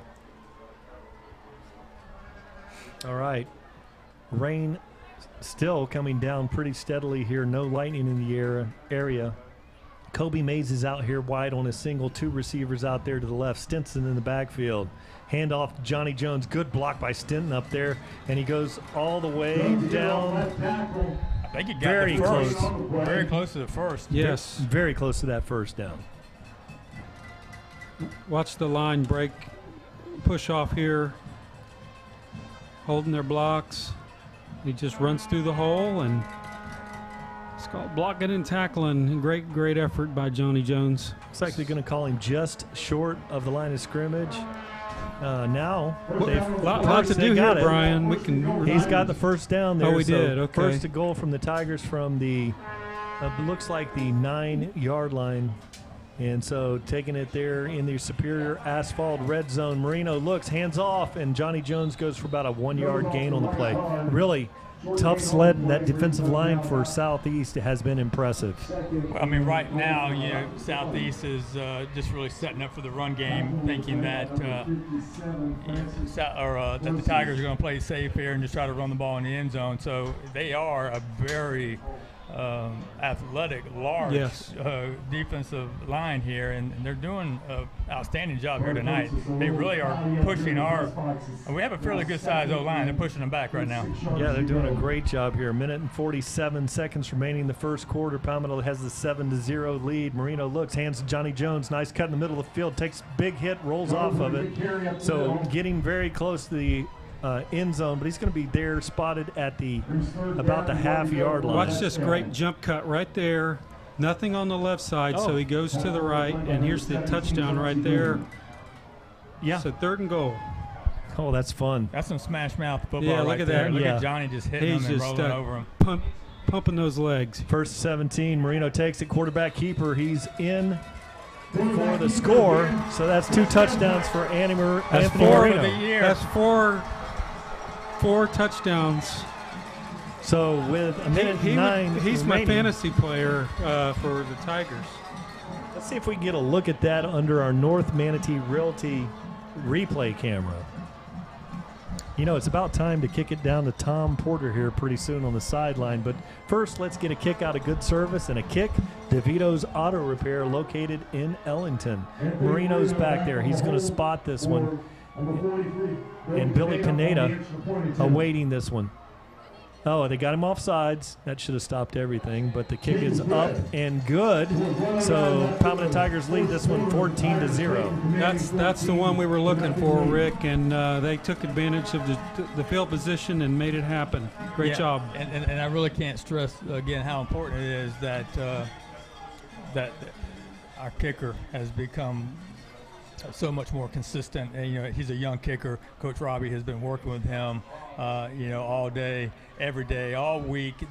All they do is kick. I saw him kicking some tremendous balls on Thursday, and they kept moving him back, and he was making kick after kick, and you can tell that he's really worked on not pulling that foot off and, you know, and yanking that thing to the right.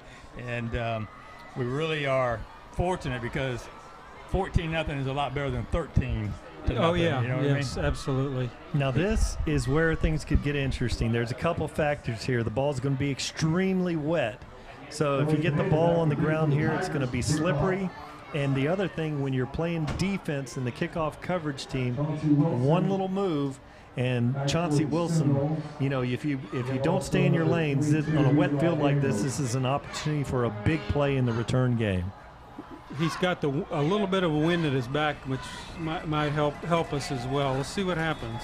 Got to watch that plant fit on the wet field as Pinata will approach this one. Pinata's got this one. He blasted off. And good kick. Wow. That's all the way down the 2-yard line, taken there and looking for a lane, and then a big hit by Day and Mike Goff. Big hitters, and they goes to the 25-yard line.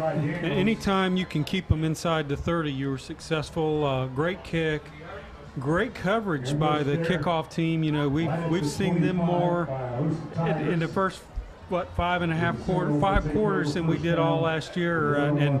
But he's getting closer, Rick. You know, like you said, he is completely different kicker this week. Hey guys, sorry to butt in. I'm sure you guys are talking about this already, but that offensive line down there has just been absolutely amazing. They're finishing blocks 10 yards past the play. The tackler is down, the running back is down, and they're still blocking 10 yards down. The aggression on behalf of this offensive line has been the difference in this game. Back to you. Thanks very much. That special delivery sponsored by Rico's Pizzeria. And there's a great run by Chauncey Williams. But you know what happened on that play? That goes for about a 7-yard gain. That's one of those when you bobble the ball like in a kick return game or way behind. Everybody freezes on the defense, and then he's able to take it. There's the bobble. Defense, everybody on the defense gets frozen thinking they're coming up with a turnover, and then he makes a great play out of it. Nice stop there. Nice open field tackle. So now 1st and 10 for Southeast. 50 seconds remaining here in this one. Huggins has got it out of the shotgun, fakes the handoff, keeps it on the outside. Good move in the middle of the field, takes a big hit, goes about a 7-yard gain. Boy, he is quick on his feet, and I was reading about him being a dual threat, but man, he is. You got to keep an eye on him. I am very impressed with the output of this Southeast Seminole team. They have come to play tonight. With 29 seconds remaining here in the first, Palmetto has a 14-point lead. 2 receivers out here on each side of the formation. Huggins back there in the shotgun. Big back there, back with him. And I think that's Chauncey Wilson in the backfield. Palmetto's offsides. And that's going to be offsides on Mike Goff. Got his head across the line. Mike was just a little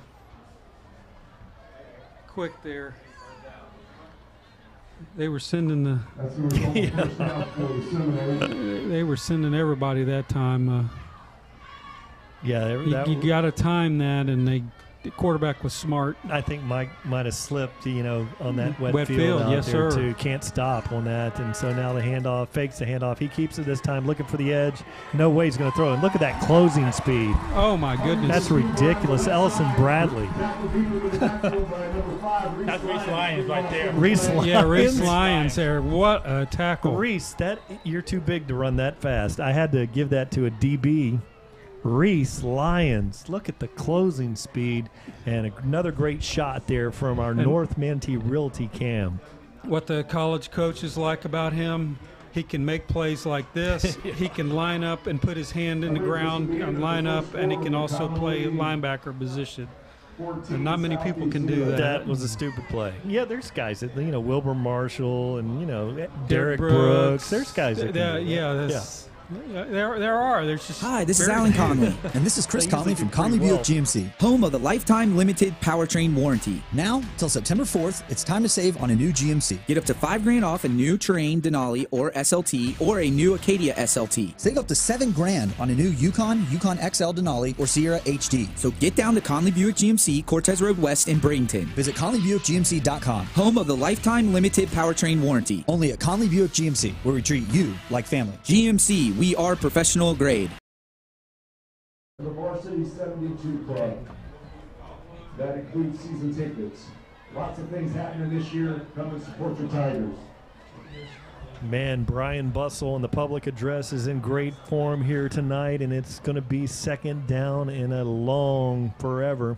And Huggins is going to take this one out of the shotgun, too. Oh, it's a wet snap again. And there we go. Picks nice it. Oh, play. Man, nice that's tough. Play. Whoa, boy, he almost lost it. Hope his leg's okay. Didn't get buckled on. Yeah, he looks okay. Boy, that could have been ugly right there, guys. That could have been a nasty injury. Very fortunate that his foot slipped through the turf there because his leg got pinned underneath him, but a huge loss on the play.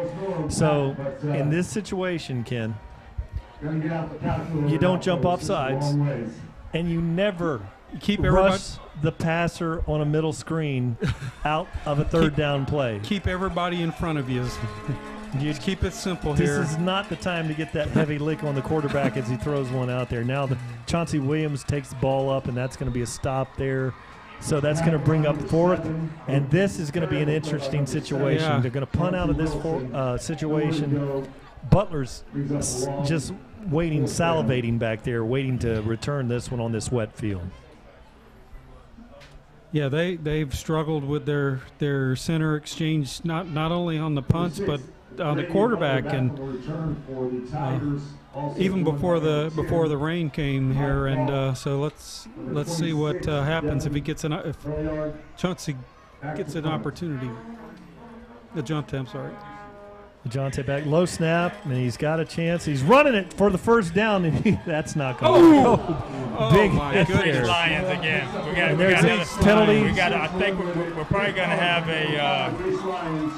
Derek. have a personal foul for basically what do they call Reese that? is right here. It's Derek Marino away from the play. ball.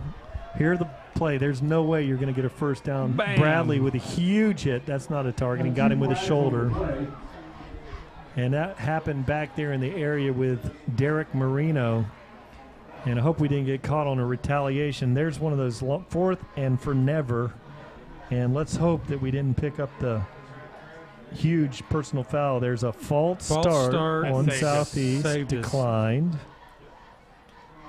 And then we're going to have illegal substitution on Southeast, declined. All right, so we go right back. And down. so we're good. So I was looking at that, and that player was not far enough away from the play. That was a good play by Derek Marino. That was a good block by Derek Marino.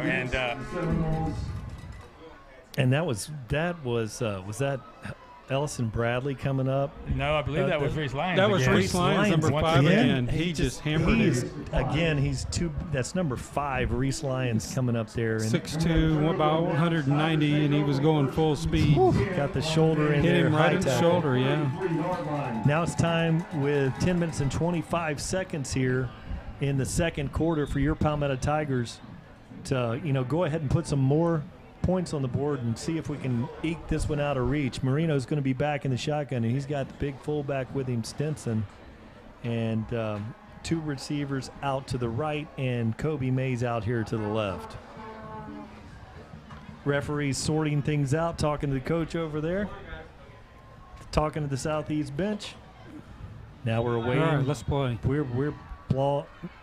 Play has been blown live. Marino takes it, and he hands the ball off, and it's going to be tackled after about a 1-yard loss by Hickson. Again, that defensive line from Southeast is showing a lot of penetration. Despite all the miscues that they have been the bright spot for the Seminoles tonight. All right, so exactly 9 minutes and 56 seconds left on the clock. Palmetto Tigers have the 2nd and 12. Lots of negative plays for the Palmetto offense tonight. And sideline warning against Southeast this time. Call it both ways, I guess. And that was kind of nice because I looked down at the replay monitor in the booth here, and thanks to North Manatee Realty, and the referee was giving me it was a reverse angle from what I was looking at. It looked like that was on Palmetto from the vantage point here. Now Marino takes it, looks, middle of the field. Now he throws it out there, sluggo route to Mays, and he's going to have it. Comes back, the ball caught, and touchdown.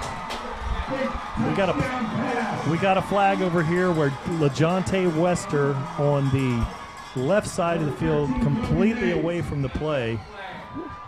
There's a flag. He had to wait on this ball. He was wide open. It beat the safety, but he still manages to catch the ball. Oh, check it out. Okay, so you got your sluggo route out of See, it's coming back. Yes. Yes. So, what you had there, Kobe Mays, press coverage, and what you do in that sluggo route, well, we'll let the experts at the Palmetto High coaching staff, that's just beautiful execution, really. And Kobe Mays made a good adjustment. Normally the ball would be thrown a little bit more outside on that one. Kobe Mays, he's a player, and that's a touchdown. Palmetto leads this one 20-0, 9:15 remaining on the clock. Billy Pineda's back to kick this one. Marino's going to handle it back there. And, we've seen Anthony Marino has been very sure on his spots on the extra points and field goals. We see a little, I hope that's a photographer flash and not lightning on the horizon. Kicks up. Very high kick, and it's good. So good night for Billy Pineda, and your Palmetto Tigers lead this one 21-0. While we have a chance here, guys, I wanted to turn it over with 9 minutes and 15 seconds here during the exchange to Bill Britt, who is the president of the Palmetto Booster Club. And Bill, talk about some of the exciting things that we have going here at Palmetto High School. Hey, guys. Thanks for having me. Despite the weather, there's a great crowd tonight, and everything is going well from the booster standpoint. We have the hospitality house that we started this year, and it's been filled all night long. A lot of people are signing up to go in there today, as a matter of fact, and things are very bright for the future of Palmetto athletics and the Booster Club.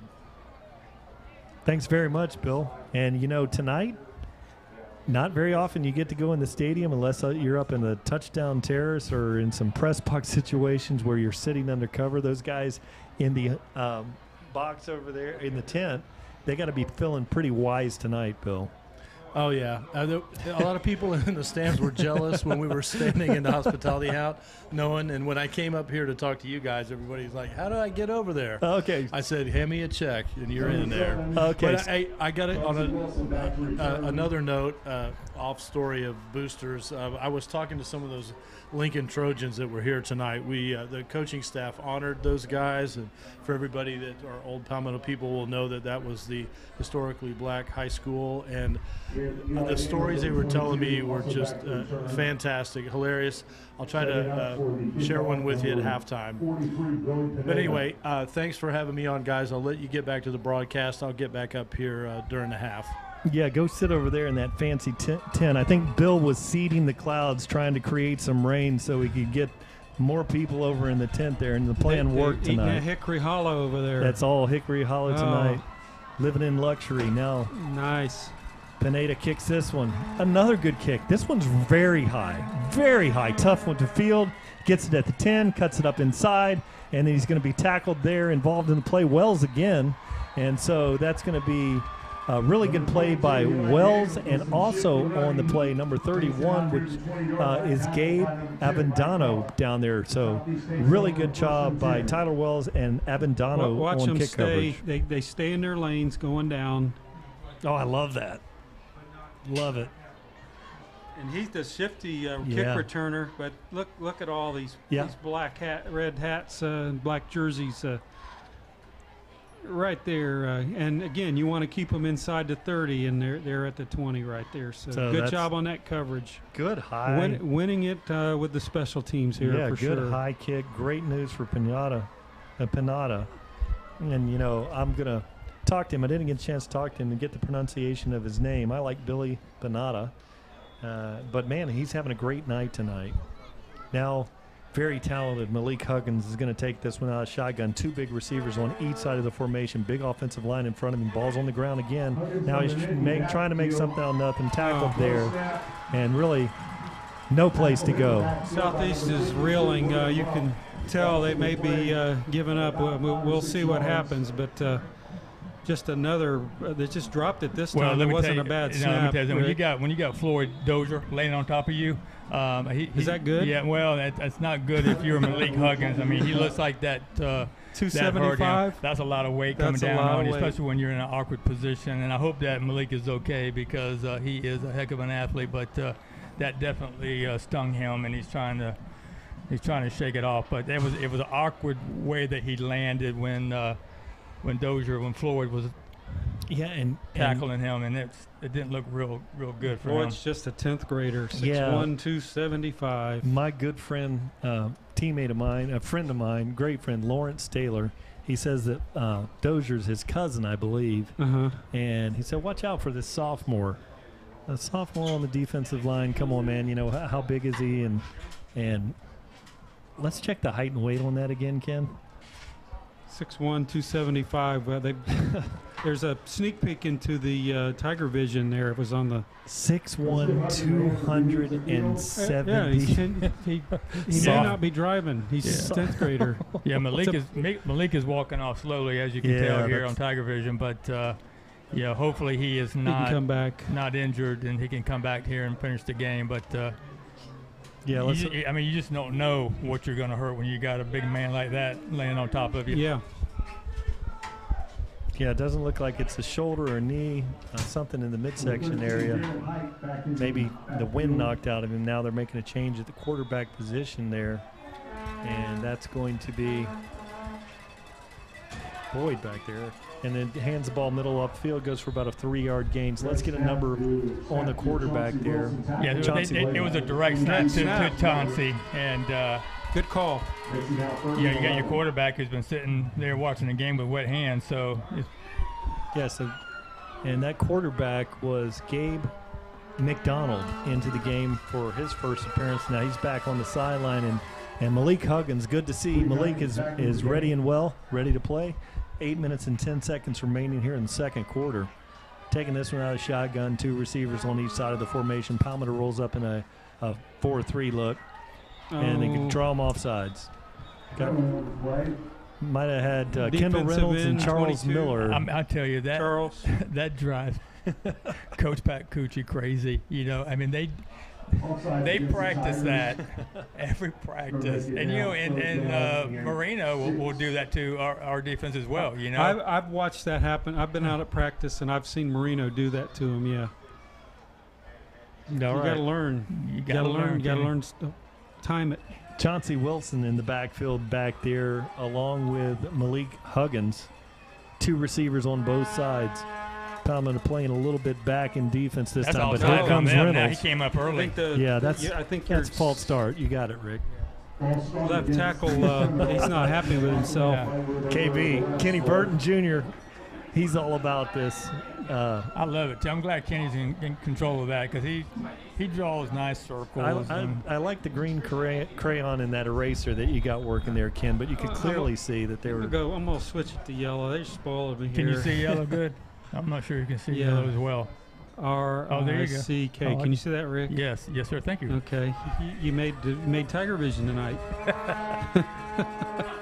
Palmetto playing safe on the corners, nowhere to go, and there's nowhere to run, and he's going to go for a loss on the play, bringing up a punting situation. And you know, with 7 minutes and 11 seconds early on, Southeast Seminoles really hanging tough.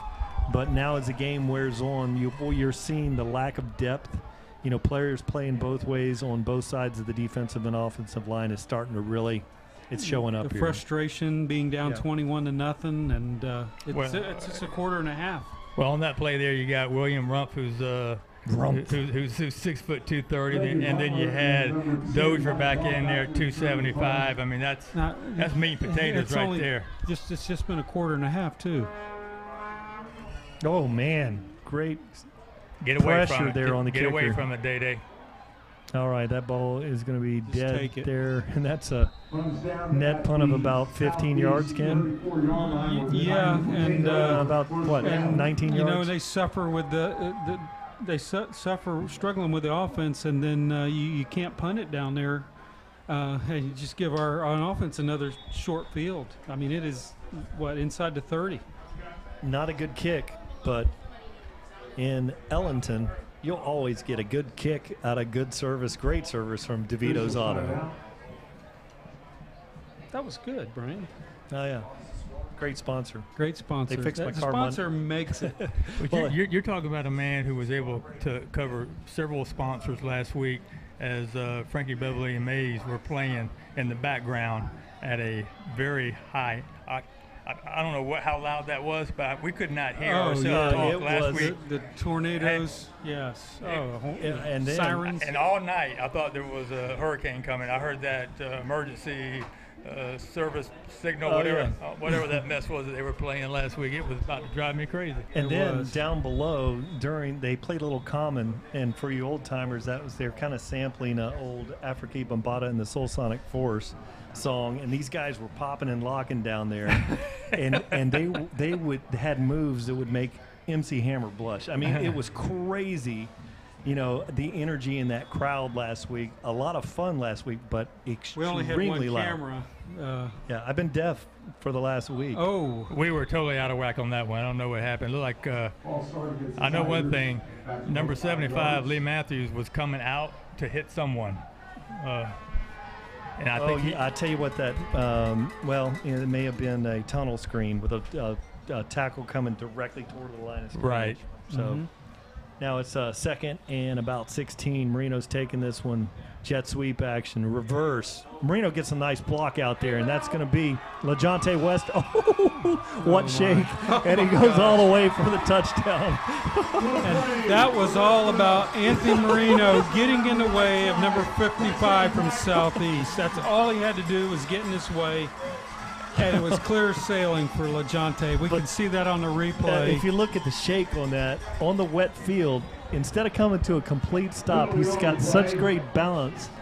He just kind of slid along like he was on a snowboard or something. Right there. Great block by Brandon. But watch this cut. Watch this slide. He never lost control during the slide. That was ridiculous. LaJonte Wester. Oh man, he can move. Well, you know, we talked about this last week, but how many punt returns or kick returns did we witness last year that were called back for penalties on him? I mean, he has made some just spectacular plays. He reminds me of watching Chris Rainey Ultimate CFL highlights. You need to turn the volume down with the music, but same kind of shake that young man has. That one, he stuck his foot in the ground for a cut, and with a wet field, he just slid for about a foot. Most of us, our feet would have gone 6 feet over our head, and we'd have, But how he did that was amazing. Jonte Wester. They are so much fun to watch with those two guys, with Travian Butler and Jonte Wester. They've got that gear that the rest of us don't have, that they can do fancy stuff like that on the field, and it's God-given, and they make it look so easy, Brian. 6 minutes and 8 seconds remaining in the second quarter. Palmetto with a 27-0 lead. Kick is up, and Pineda's got it, and it is good. Great night for Pineda. And there's a flag on the play, and I see that it looks like after the play is over there, we had looked like Ethan Ingram on the ground there, so maybe a little cheap shot there after the play. But your Palmetto Tigers lead this one 28-0, 6 minutes and 8 seconds remaining here. Palmetto offense started out pretty sluggishly tonight, and really seen some miscues by this Southeast team that really doesn't look that bad. They're going to clean it up, but things are starting to click here for the Tigers. Yeah, well, what you're seeing now from Southeast is that immaturity, that they're a very young staff. Now they're starting to get a little irritated. They know they've got a better team to this. They've had some miscues. They're not making plays. Except for one drive, we've taken an opportunity to score on every miscue that they've had, and so now you're seeing those personal fouls that kind of rack up against Southeast, and once again you got to calm down. You got to focus on the game here. This is not. Yeah, there's a whole other half to play. This is the first game of the season, not the last game. All right, now Pineda's going to approach this one. He has a little bit of a crosswind now at this point of the game. There were 6 minutes and 8 seconds remaining here, and he's going to kick this one from the 40. There's offsides. Yep.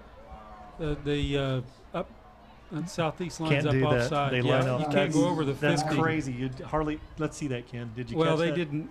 Okay, right. If they were supposed to be here, the guy on the end was like standing right there. So, and you can't in high school, even that far before the play started. Once you're offside, you're offside. You can't jump back, even on kickoff coverage when you're 10 yards away. That's rare that you see that one, Ken. Nice pickup. Let's see if this extra 5 yards he can get this thing in the end zone if he hits it good. He's got a little bit of wind in his face, and I think he's going to. Nothing that can't I'm hold him. going to guesstimate the 2-yard line. Let's see what he's got. Drives it. Good kick. Takes it at about the 4.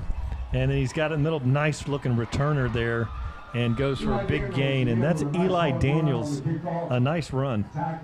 In that orange gear, number 22, he's a running back. He reminds me of old Emmitt Smith coming out there with that 22. You got some hard hitting going on in the special teams, right? I mean, like you said, we were not used to covering.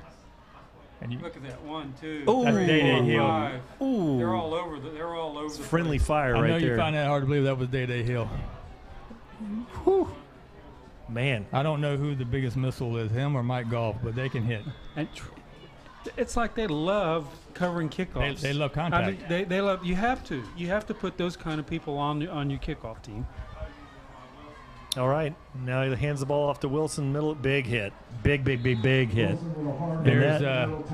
There's number 23, Waiters. Yeah, that's Waiters doing his thing. You got Brandon Waiters there, and he just sucked it up, man. He took that hole right away from Chauncey Wilson. Yeah, Brandon out there. He plays a lot of safety. He's kind of a hybrid player. He can throw him anywhere. Be that fourth linebacker. Says, "Put me at Mike linebacker, coach." There he is, right and there. He delivers the hammer. Now Malik Higgins, two receivers on this side, one in the backfield there with him. Big receiver out there, hands the ball off to Wilson. Wilson looking for the edge, got the edge. Ooh, that's a bad hit. Word, ball's on the ground. And it's going to be not a fumble.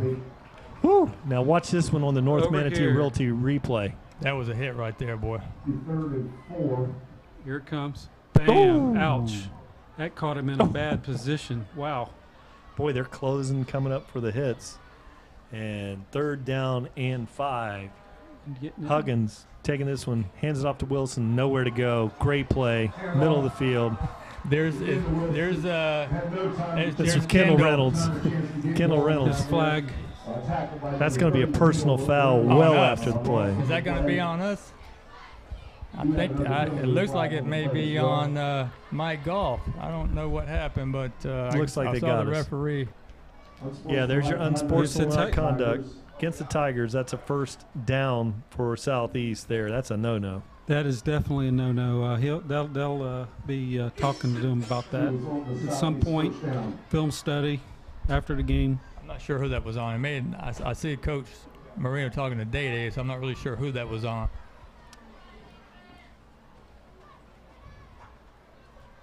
So the last thing you want to do, you don't want to give Southeast any momentum here. No. You know, we have them pinned back. We're up 28-0. We don't need to be doing that.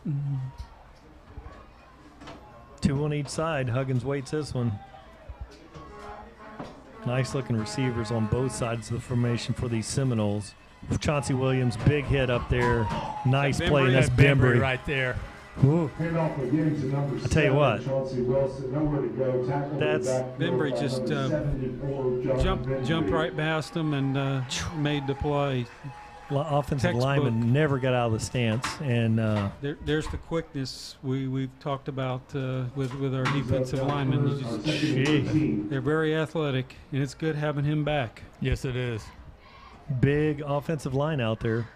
Palmetto Tigers wait the play. Looks for the middle, not there. Quarterback keeper. Oh, he's got good feet, and he goes down about a half yard short.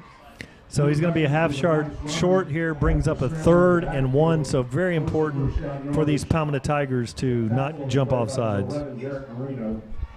Yeah, I think that this is something that we really have to focus on because, next week is not going to be any better against Manatee. We've got to keep an eye on that quarterback. We've got to have somebody that's spotting him and stopping these long runs because he has been their best ball carrier all night. Yeah, and Fordham next week, if we see him, he's a good one. Super talented player. And here they come, bringing them, and they throw a little kind of it was a slant like stop. Yeah, it was a slant button. Man, I tell you one thing, it was open. He just dropped it. Yeah. Yeah, kind of a unique play on 3rd and 1. You wouldn't expect a pass there, but a good throw, and he would have been. He would have had more than a 1st down, but see what they do here. I'm sure they're going to try to 4th and 1. Now it's the time to draw us offside to see what happens. Stay home, Palmetto Tigers. Whew, that's very close. We're looking right down the line on this one. Mm-hmm. And there, Palmetto Tigers clean. They're there. Everybody's there. And there's Reese Lyons again, looking to throw this one. Throws it down square. He's got a play, and he's going to go for the 20, 15, 10, 5. Touchdown, no flag. That's on the corner. That's on the corner. That's going to be John Wester. He let him go. He went up to make a tackle. And it wasn't even the best pass. No. It looked like he hurdled it to him. Well, you can't guard him forever out there in space on a wet field, and that's just really Malik Huggins out there. He got tangled up. Wester did with someone. Yeah, and that didn't help him. And Huggins is going to make some plays. He's just the dynamic. He's a dude. He's going to make some plays, and was able to make a play, throw the receiver open. Not the route I'm sure that they had dialed up, but just players making plays. So Southeast now put 6 on the board with 3 minutes remaining here in the second quarter. Substitution coming on very late here for Southeast. A little confusion up there. Try to block one, Tigers. Carlos Aragon gets this one up. It's good. And it is good just inside the left upright. So your Palmetto Tigers lead this one 28-7 with about 3 minutes left here in the second quarter. And get a kick out of good service with DeVito's Auto Repair. And again, guys, I wanted to talk about our wonderful sponsor, the name sponsor here at TigerVision, presented by Conley Buick GMC. Kenny's busting out the cookies. Oh boy. Pride initiative, better known as One Town, One Team, is officially launched. Support the Tigers in all sports and all ways by joining Nipsey and I pay $5 a month. The Red and Black Club, including access to the Hickory Hollow Hospitality House and the Varsity 72 Club, which includes a season ticket, all while enjoying great perks and benefits. For details, go to the Booster Club membership booth tonight. It's over in the South Concession Stand, next to the South Concession Stand. Man, Brian Bustle on the public address. I just had to let that one eat. Reminds me of our days with Worth Henson.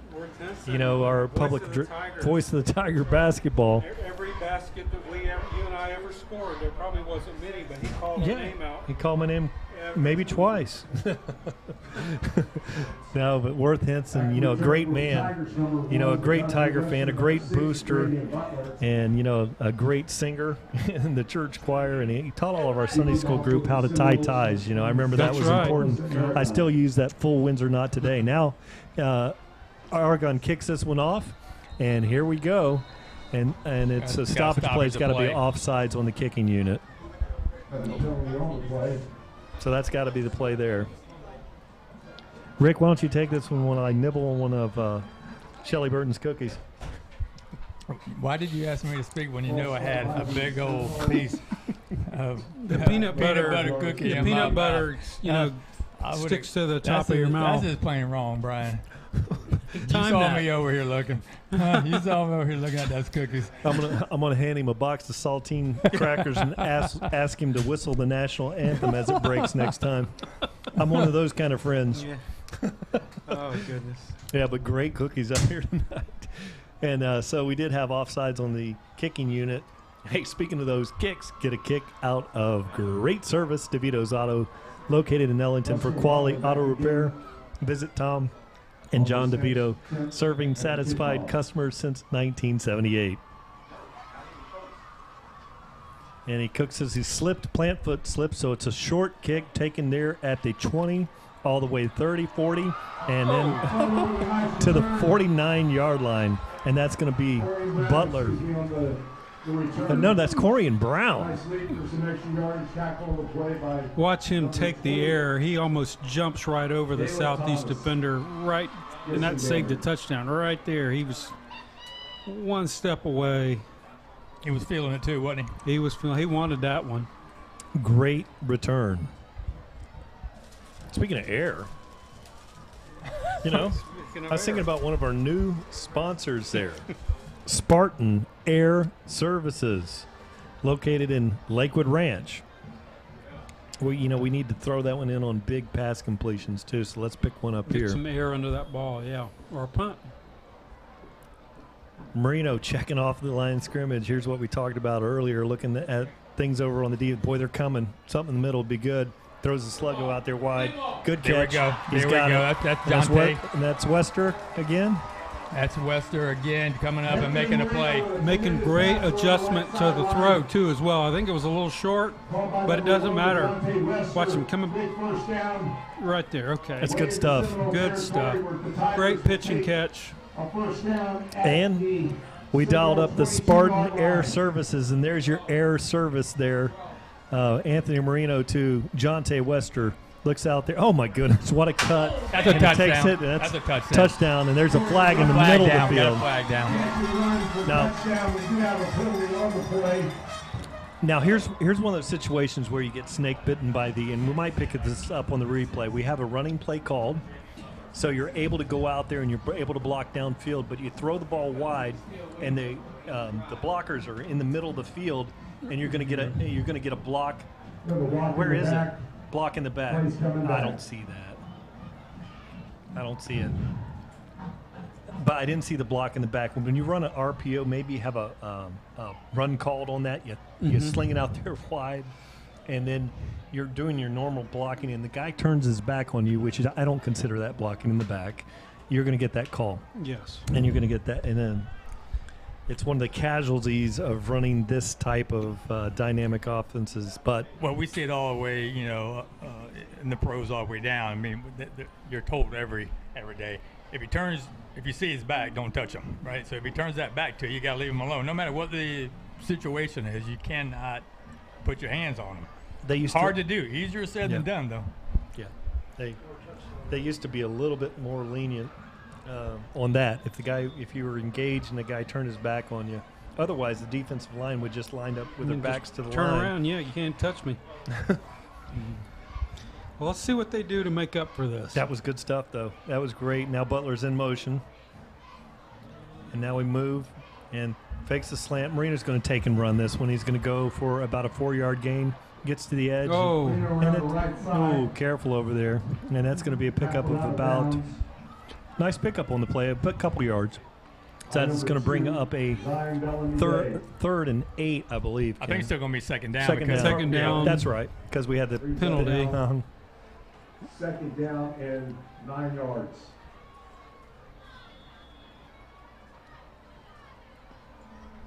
Two minutes and 16 seconds remain on this one. Palmetto Tigers leading 28-7. Marino hands the ball off. Nice cut, Johnny. Or that's Jonte Wester slid in there. What was that? No, that's going to be Corian Brown. Corian Brown there. Nice first down run there. And early in the game, that was not there, but the hole was right there, and he just squirted right through it and looks like he got the first down and knocking on the door, Brian. Nice what cut. A cutback. And that's Corian Brown. That's Corian again. What a nice cut. And again, you put a fresh back in there with these tired defensive linemen, and all he needs is a little hole, and he's making the best of it. And they're running without a huddle.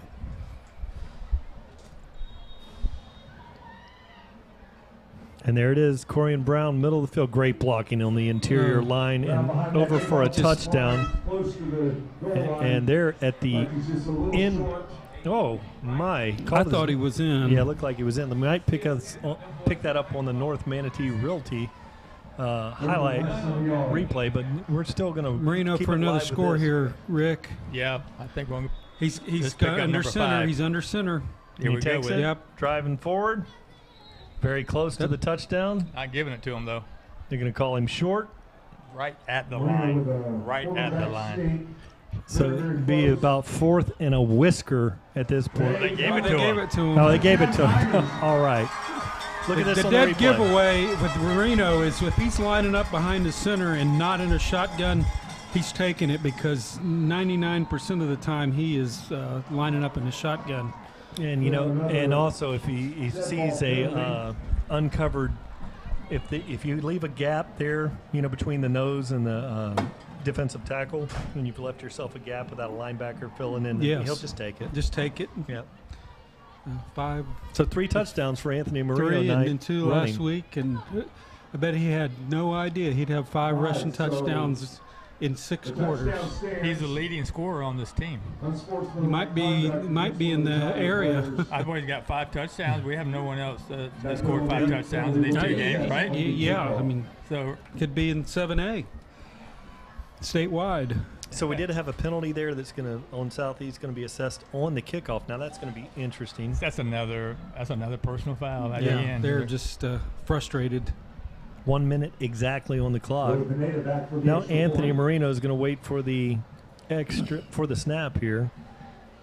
Nickel gets a nice snap down. Pineda up, and he looked like he yanked this one. Just that's what he did last week. Just planting that foot a little to the right and pushing that ball, but kicked it good, Rick. Yeah, kicked it good. But hey, guys, that was huge that we came back and scored it after Southeast was able to get some points on the board. So and easy. Come back and match it, and that was a great play by Malik Huggins to get them on the board. But you don't want to allow them to gain any momentum and get a lot of confidence here. So you can tell that even though we have a whole another half to play, that took the wind out of them right there. Did you see the score pop up on the crawl? Venice 14, Vero Beach 14. Wow. No. A little surprise there. Look at the Manatee. Lakeland's beating Manatee. Of course, that's who we play next week. Oh, we got TigerVision. We even got the NFL up there. They're so awesome. Those guys back in the trailer. Oh, look at I enjoy just watching TigerVision with everything that's going on, the Twitter feeds down there. The best way to watch TigerVision is to turn the volume down and just watch the HD broadcast. What do you think? Agreed. I'm trying to figure out what happened here. We had a. It must have been a personal foul because another one on us. Because you're on the 25 versus the 40. Okay. I love this thing. Look at that. Look at that. We had a personal foul on them, and then it would be assessed on the kickoff. But then during the extra point miscue, we picked up 2 personal fouls, I guess. Oh, lovely. So 15 yards. So, and there's the new camera. They're hoping to have that up on the end zone camera. That's the North Manatee Kiwanis cam. Kick. That was a great kick, and he's got it. And that's Wilson breaking down. Ball's on the ground. No, it's going to be scrum. It's going to be anybody's ball. Let's see. And there's running back, sophomore running back, Sajel Hickson, with a big hit on the play. Wow. Man, what a shot. Another forced fumble. That's 6 forced fumbles in a couple games. You really just have to give so much credit to the special teams. I mean, we keep talking about it. Watch, there's the hit right there. We didn't. Who was that?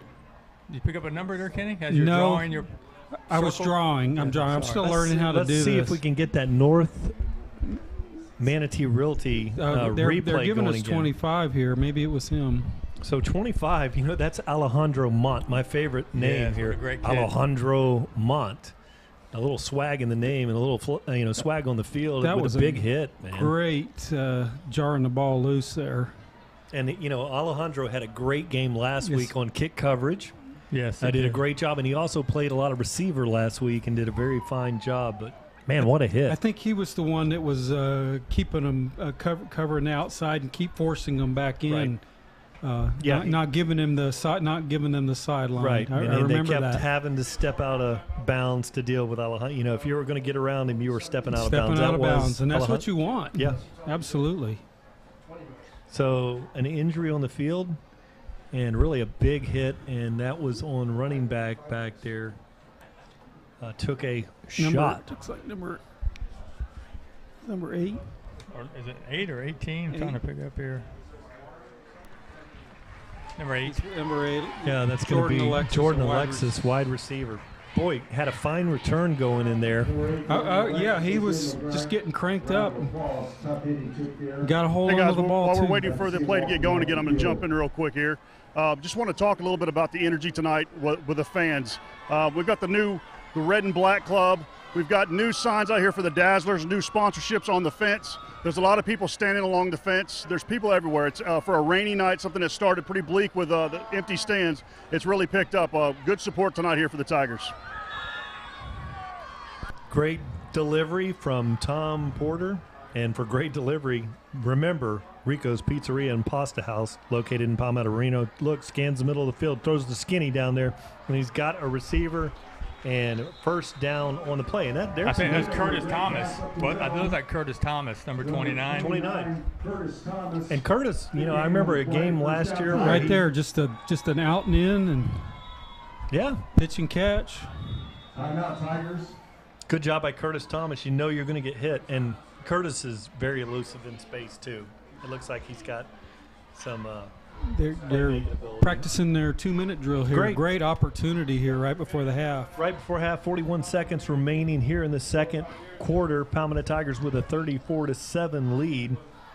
And the mobile statistics studio that we normally have here, Stephen Johnson working out of Atlanta. He's up in beautiful Blairsville, Georgia tonight.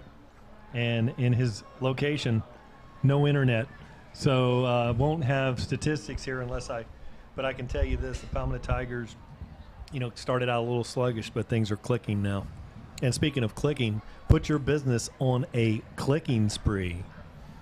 Boy, you are so awesome. You're Johnny on the spot. You can just crank those things out.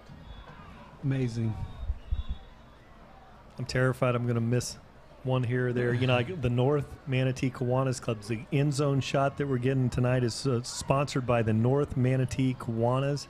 We look in future games, especially home games, we're really going to do some exciting things. There's your end zone shot. There's your end zone. It's going to be up on the upright here in future.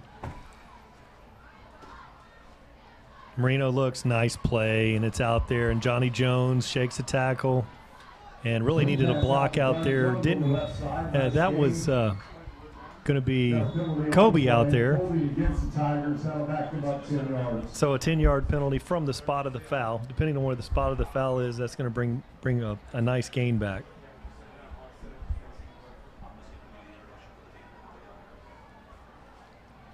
It would be really nice to be able to score one more before we go in at halftime here. Just to run this 2-minute offense. Yeah, just break 40. But, to be able to end strong after we started a little slow, we've been pouring it on ever since, the start of that third series. We have really been doing well. The beauty of it, with the missed extra point, we will not, if we do, and we're fortunate, there will not be a running clock unless they would go for 2 and make it. So that would be a good way to start the second half. Oh, bunch of formation out there to the right. Jonte Wester in motion, smash play up there for about a 3-yard gain. And, that's one play setting something else up later as Wester came across on the jet sweep action. No one followed out there.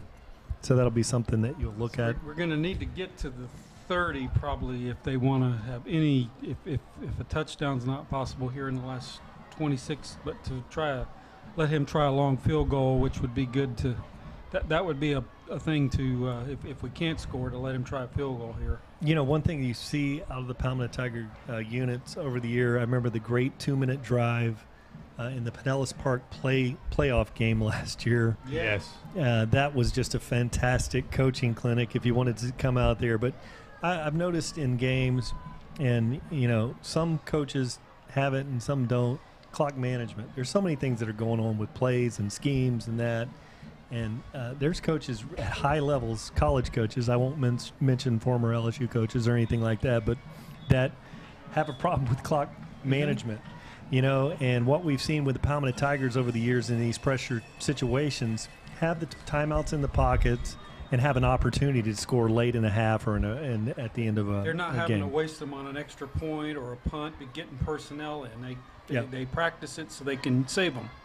Marino throws it out there. Good job out there. Receiver breaks the tackle, spins off the tackle, goes forward. Great run and gets out of bounds.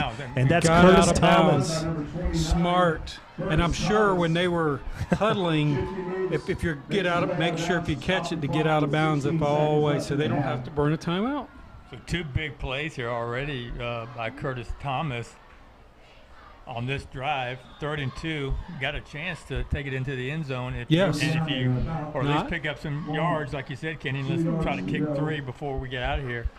Okay, and so with the time here, 15 seconds on the clock, this is an excellent time to run a wheel route. You fake like going for a first down and pop them with a wheel route. You still have another 4th down shot, but 3 receivers out to the right. And Kobe Mays to the left. He's looking at Kobe Mays originally. Now he looked at the wheel at the sideline. Marino's got it. He's got the first down. It's going to stop the clock, cuts it up. And 9 seconds left. First down, stops the clock. So the drive stays aligned. Timeout's going to be called here after the chain marker gets out there. Palmetto will take their timeout. That's Anthony Marino doing his Malik Huggins impersonation right there. You're going to give me a huge hole. I'm going to run and pick up a first down. And he doesn't even have to have Huggins' speed. Just enough to keep the defense honest, and when they look at film later on, that they have to plan for that. And great, he looked down all of his receivers. I mean, he had quite a few of them. Nobody was right where he wanted, so hey, I'll just take off and run and see what happens. That was fun. I watched him look at Kobe originally, not there. He checked out of the wheel, not there. He went through 3 progressions before tucking that. That's good stuff. Fun to watch. For a young quarterback to be able to go through that progression and have the state of mind to just tuck it and go. A lot of guys will try to force that, trying to pick up a score and just end up having an interception right before halftime. And he knows that, all he needs a first down, stops the clock because he's, aware of what's going on. Now 8 seconds remaining here on this one. Palmetto Tigers in control at this point, 34-7 here. So they can run a pass play here, or even a run play, and then go from there. So got a shot. It's got to be something quick, out of bounds, or throw it in the end zone. Right. 3 out to the left, 1 single out there to the right, And this is going to be, look at that. Slant, Kobe Mays touchdown. Look at that right there. What a catch. What a catch, but he threaded the needle on that. Kobe Mays. Now, watch the replay. Watch him just Kobe Mays on that reception. Great catch. break. Watch Kobe seal him off, though, as the ball's in the air, just like a... Between the two guys right there, touchdown. That was nice. 3 seconds on the clock, a dagger here at the end of the first. Precision. And there was a lot of heat on that ball, too. And really that needle. Good coverage, but to seal off the defender like that, and Anthony sticks it in there, touchdown, nice play. Pinata got this when he kicks it up, and it is good. So, your Palmetto Tigers 40-7 here. 41-7 with 3 seconds remaining here in the second half. A great first half by the Tiger offense and the defense, but offensively to kind of struggle coming off the sideline and be able to regain your composure and to start working the plays the way that we're capable of doing. I mean, we know what we have to do out there. I think come out a little bit jittery, come out a little bit hyped up. Yeah, settle down. And we were kind of on them. Hey, you're fumbling the ball, you're dropping passes. What's going on? You guys obviously can make all this happen, and just it seems like the game's moving real slow because that was like hours ago, but they're clicking on all cylinders now. Yeah, Palmetto's going to kick this one off. Huge lead. And so Pinata's going to kick this one off. And there is only 3 seconds remaining here in the half. Might squib one out of bounds. You could almost get away with it. Probably should squib it. Mm-hmm. Can you give me a spot on the squib kick? Robbie's right down there. He's on top of it. He knows what he's doing. All right, so Pinata's going to kick this one off. Coverage team out there. They have covered so well just kicking the ball down there, may not just go ahead and do the same because they have been really good tonight. Let's see what happens. Wind's blowing in Pinata's face. 3 seconds on the clock. Instep is going to approach Leather. Left-footed kicker kicks it. And squib kick, middle of the field. Good kick. And Palmetto Tigers blow that one up. That is the end. Fumbles, ball's on the ground. No seconds, no time left. If we'd have had a half more second, we'd have had a chance for a Hail Mary, and that's okay. With the score right here, we're going to kneel on that. So Palmetto Tigers lead this one 41-7.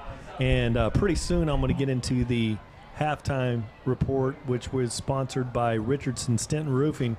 But let's see if we can get down to Tom Porter on the sideline. Let's see if he's looking for Coach Marino going over. And so that takes us to the Richardson Stenton.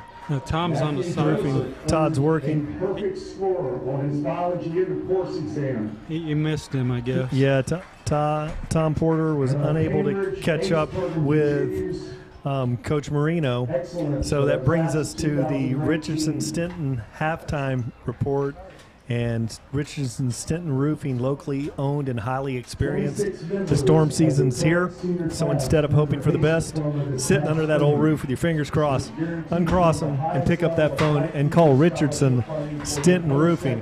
Kind of a classic thing here, Ken. Good friends in both Ed Richardson, he was a student at Southeast High School, and of course Robbie Stenton, one of the many Stentons at Palmetto that we're very familiar with. So Richardson Stenton Roofing halftime report, and we may be able to talk about some of the ACE students here. We're going to let you listen to that on the public address system. John Greer, Avery Jordan White, Mackenzie Lane, Delaney.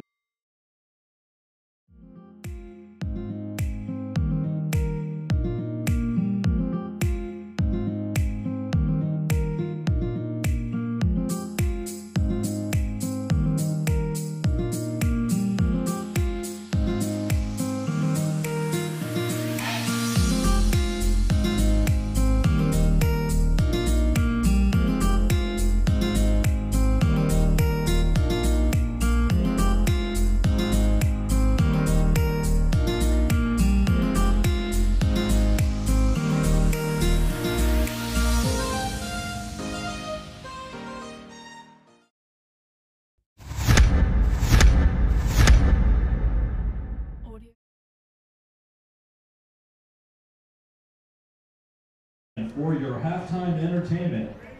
And now for your halftime entertainment, you're going to have your marching Palmetto Tiger band. So we're not going to be on the field tonight, so enjoy the music, and we'll be back soon. School Principal Carl Ackerman. Your drum majors are Abigail Morris and Bianca Atoni. Drum majors, is your band ready?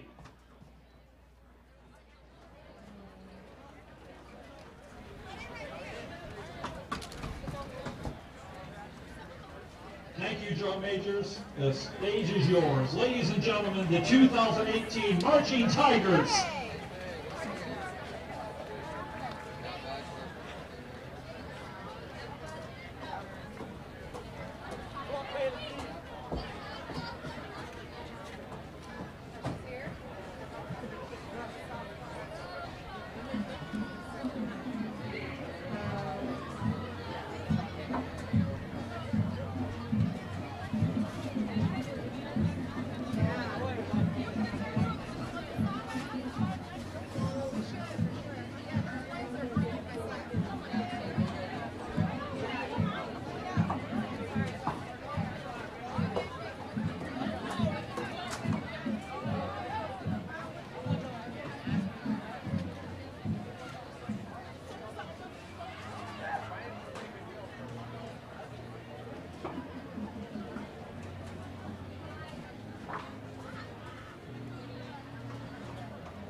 So we are live, coming back with the Richardson Stinton Roofing halftime report, and I wanted to say that Southeast was able to return the kick near midfield, flag thrown out there, so we're going to wait until the referees spot that out. Probably a personal foul of some kind. It's a holding on Southeast, and so just when things started to look up for Southeast, they get a big holding penalty. Perhaps that's how the kick returner was able to get on the edge, because up until this 6 quarters, we've been able to handle the kickoff coverage pretty good. Yeah, good point, Kenny, because that was called from the ref on the opposite side of the field, but he saw more than I guess our old eyes could see. Yeah, he called it from all the way, probably 40 yards away from the play. Now Malik Huggins takes him out of the shotgun, hands the ball off. Great play, and that's going to be Bembry across there.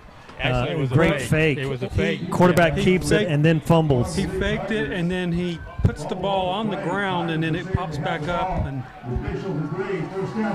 first down, Palmetto Tigers. So maybe we'll pick this up on the North Manatee Realty replay cam.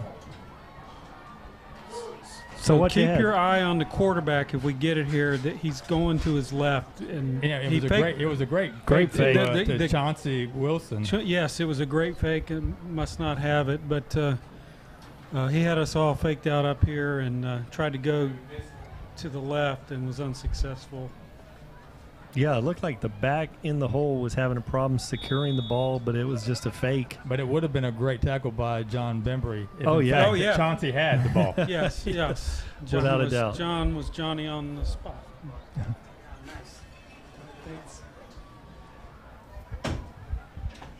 And now Palmetto taking this one out of the shotgun. Look at that. TigerVision, as sponsored by Conley Buick GMC line shot. And now Marino looks. He's got a wide open receiver. 5, touchdown. And that's going to be Jonte Wester putting in some big numbers tonight.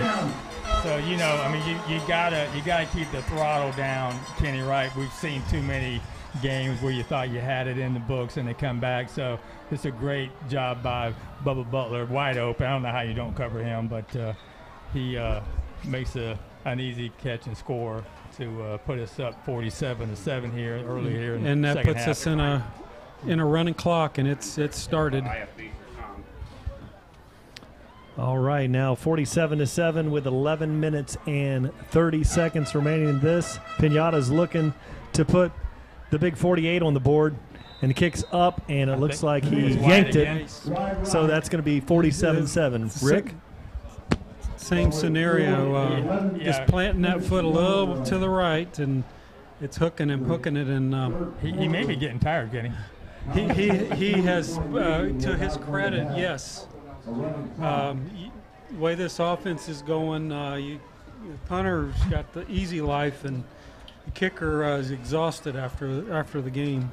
I mean, we've only had, 3 punts this game, I think, maybe 2 or 3. 3 over the 6 quarters, maybe.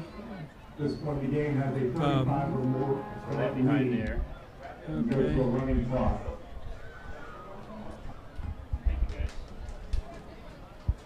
We got some technology going on up here. We got a lot going on up here. This is quite the making us have to. It's like NASA. We're having to multitask. That's hard. Houston, we have a problem. Or Jordan or Chad or Nick or we got a problem, and they fix us up. Those guys are amazing. They are. Between the chairs, really running cables during the broadcast. Now Pinata takes this and drives a nice kick. Down to about the 5-yard line. Big receiver DBs, running backs taking that one out. Good run and big hit on the side. Wow. Pilers are there. And that was really a nice run there by Eli Daniels. But then the Tigers were there slamming the door on the sideline. One thing you always do, the average high school team will always return it to their side of the field, and that's exactly what they did, forcing their running kick returner to go all the way across the field, and we kept them inside the 25 this time. So he ran a long way to get really not very far, and a great kick into a great location. Yeah, and as the game wears on, you can really tell the Palmetto Tigers. I look at, like Wyatt out there, number 99, middle of the field. He's not even breathing hard. And the Southeast offensive linemen are looking very fatigued. Playing both ways, and you can really tell here in the second half that they've come out. Yeah, we got a new quarterback. It looks like that Malik Huggins is not taking the snaps here, trying to get a number. It looks like number 4 maybe. And that's going to be Frankie Claceris, and he might have thrown out of a Wildcat set. Yeah. But now Huggins is back there under normal shotgun, and Solaris is back there. Quarterback draw. Man, he is elusive. Slips down. Big gain of about 1 yard, so that's going to bring up a 3rd and about 9. When they get down and start playing their district games, they will be very competitive in that 5A district 11 or 12, whatever one they're in. Well, we had some 5A 11. Yeah, right, Kenny. And we had some rain at halftime, so the field is slick. That's not. It's difficult for these guys that are making those cuts like Malik does. It's hard to keep your feet planted. And so now they got us offsides. I think Matty White may have been offsides there. Sideline infraction. That's going to be. It's going to. No, they're going to. That's that the should be. second one. That should be a penalty there. So, yeah. And they're going to walk it off. So there's another sideline. Robbie Stevenson, special teams coach, now jumping in as get back coach. He's had enough. And keeping him off the sideline. 7 minutes, 18 seconds remaining here in the third quarter. Palmetto leads this one 47-7. Middle screen. Oh, boy, nobody there. Big hit. And really, that's going to bring up. That was Gabe Avendano right there. A young junior that has entered the game. You saw Matty White come off the line so quick. I thought he was offsides again and put some pressure on Malik Huggins and kind of forced that throw early. Now you got Logan Pisano coming in to receive the punt. Avendino was there so fast on the play. He almost was there before the ball was there, but uncatchable. I mean, Gabe just looked like he looked like kind of like old Mike Golf, flying around. Now Pisano's back there. Here's a young man. I love this guy's game. Pisano, I've seen him play at different levels, and he's a competitor back there waiting this one. And Southeast get a couple guys out there on very good releases out there, and that takes a tough hop. Get on it. And Pisano doesn't recover it, and the ball's still on the ground. Tigers didn't come up with that one. Let's see what we got. At the very end, we may have picked it up. It was kind of hard to see from this side. Southeast thinks they have it. So they're sorting that one out, and Southeast Seminoles did recover that one, so that's going to be 1st and 10 for Southeast Seminoles. And that was at this point of the game, another Palmetto score there would have blown the roof off of this one. But Southeast recovers this, keeping this competitive, trying to close the gap. Something, and he'll learn from this. With the situation in the game, it's not necessary to try to pick up and run that ball and then turn it over. All right, and Huggins is going to take this one out of the shotgun. Once again, 3 receivers out there on the right. Stares at the receiver, middle field. He's stepping up, looks, throws, lobs the ball, slipped out of his hands. Receivers had to go out there by the track to try to field that one. He got hit right on his release. Good pressure by Wyatt. Complete out of bounds, 2nd down and 10. It's too strong for him out there. We got Matty White coming out of the game right now. Going to give him a break. Also, got a few substitutions going on here. Keep that defense fresh. We're less than 5 minutes into this quarter because of the clock. So if they want to they got to get these guys in to let them play. Throws it out there, bang, and there's Hayden Nickel peeling off to make a good play. Hayden he blew everybody up on that. Blew up the blocker and shed his blocker, and then came up and made the play on the receiver. Great play. 3rd down and 10. Hayden Nichols aggressive. Now Bembry's out of the game. This will be interesting to see how this Palmetto defense lines up, and you substitute that with Dozier at 275 pounds. Also plays very fast. And Wyatt's out there too. Southeast. Good time. Initially, there's Dozier. Oh, my goodness. Woo. I mean, that is not an easy play to make against an athlete like Malik Huggins, and he's able to get his hands on him and pull him down. It was like a wrestling move, the way he. That's how Matty Wyatt. Watch him. I thought that was Dozier, but that was. 50. I thought it was Dozier. Dozier. Yeah. I thought it was Dozier. I thought it was as well. But man, we've seen some strong tackle. He's a big dude and he's fast in that interior line. Going for it. They're going for it here on 4th and 10. 3 minutes 25 seconds. High snap, gains it, and he's running again. And he's looking for the edge. Good play there. Who was that? Now that's Kendall Reynolds.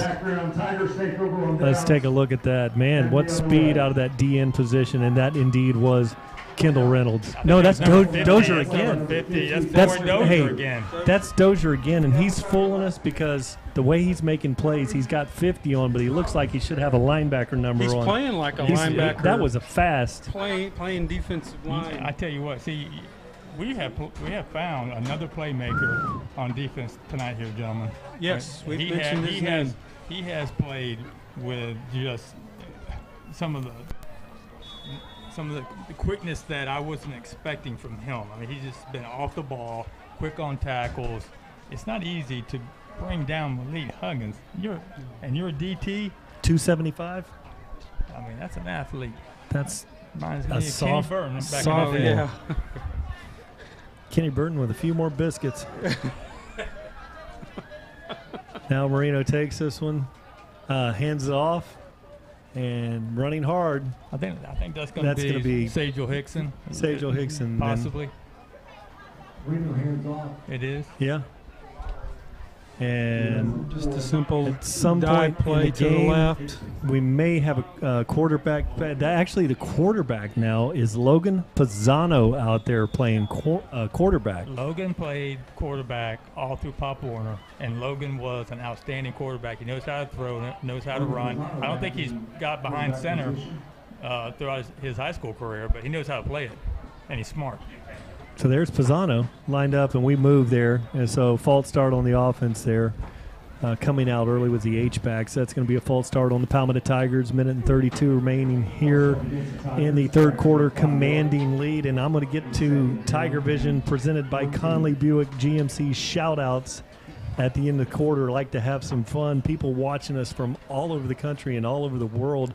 I think, guys, I don't know if you both knew, TigerVision broadcast, we were voted the #1 sports broadcast in the world in one thing, and I think we were runner-up in a very large. It's amazing how far we come. Pisano on the keeper, needs a block out there, turns it up inside, cuts it back outside again, and he goes for about 6 yards. Nice run. Hey, he looks good. Yeah, and credit to coaches. They're under a time crunch here, but they need to get these backups and snaps, and what a great opportunity. Because the only other option you have outside of Anthony Marino is LeJonte Wester, right? So to get Logan in here, give him some reps. Hopefully we won't need him down the road, but you never know. You never know. Now here's a long-looking receiver over here on the sideline I'm not familiar with, and Pisano hands it off, and that's going to be Hickson. Look at this nice run, and he goes for first down and more. Still on his feet at the 49-yard line.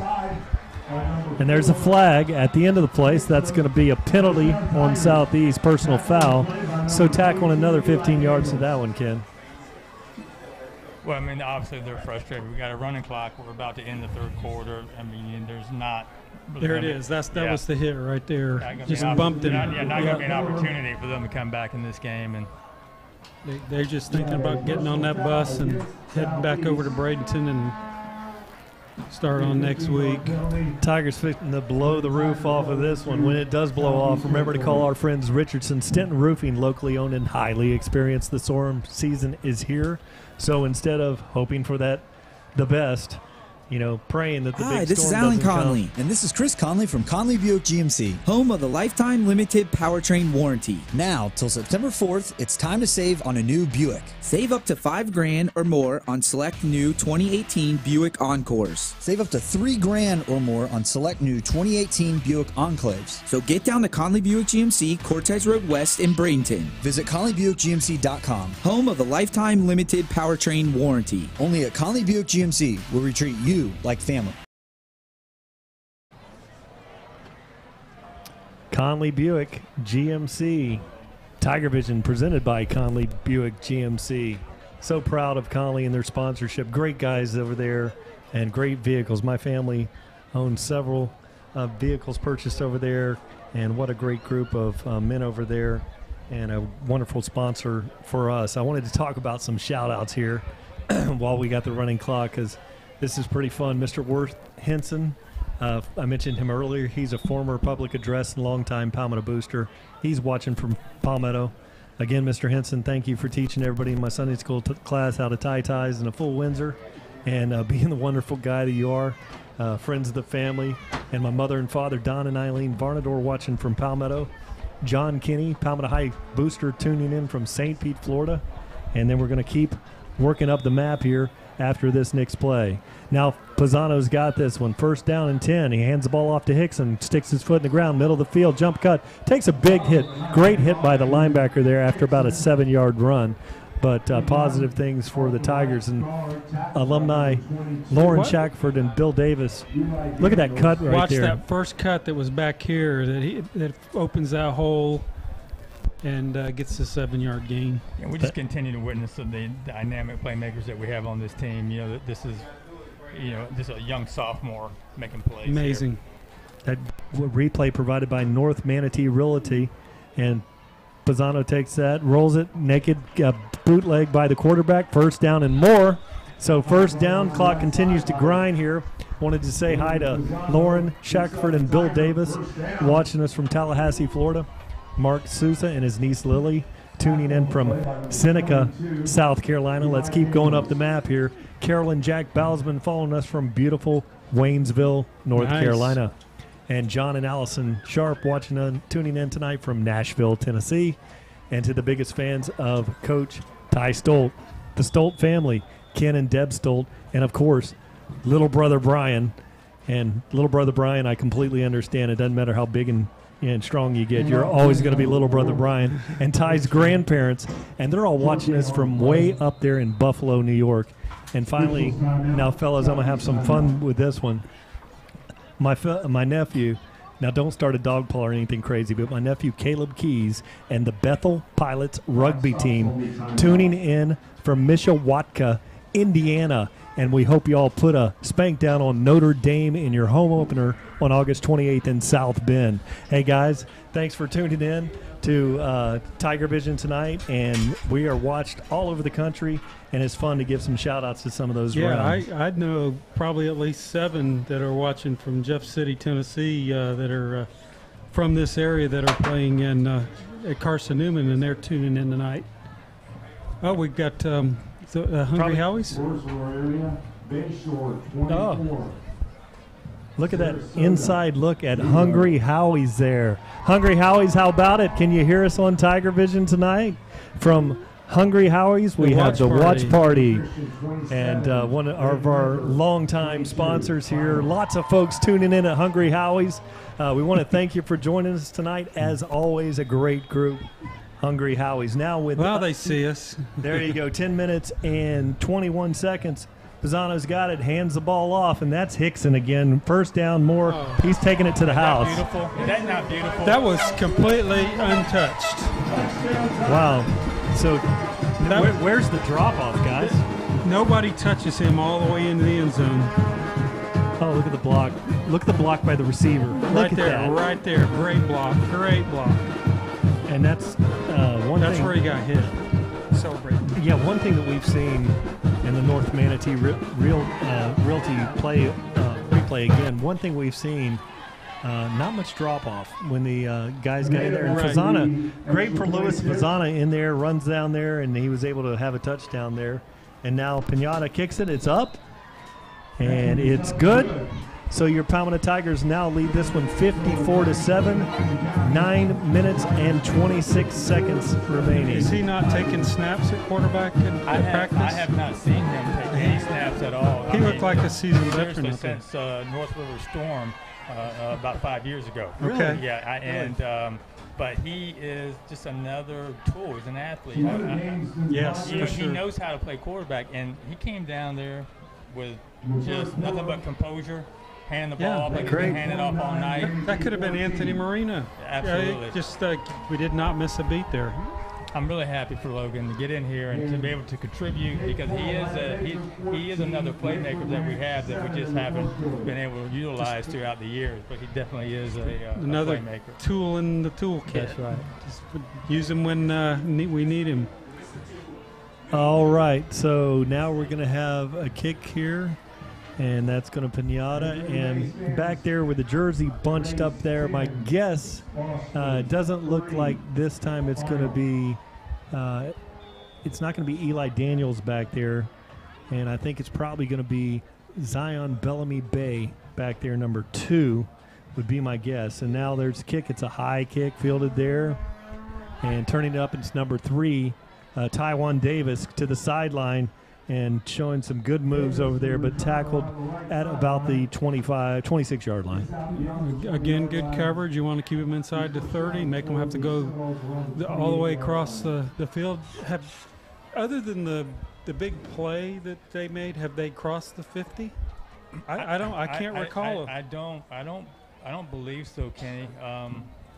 We've done an outstanding job of keeping them backed up on their own side of the field on kickoffs, and defense has been, what we've already stated 1,000 times. They are just so athletic, and we'll see. We got a lot of new fresh players in there on defense here for the remainder of the fourth quarter. So let's just keep them out of the end zone. That's always that's the primary goal here.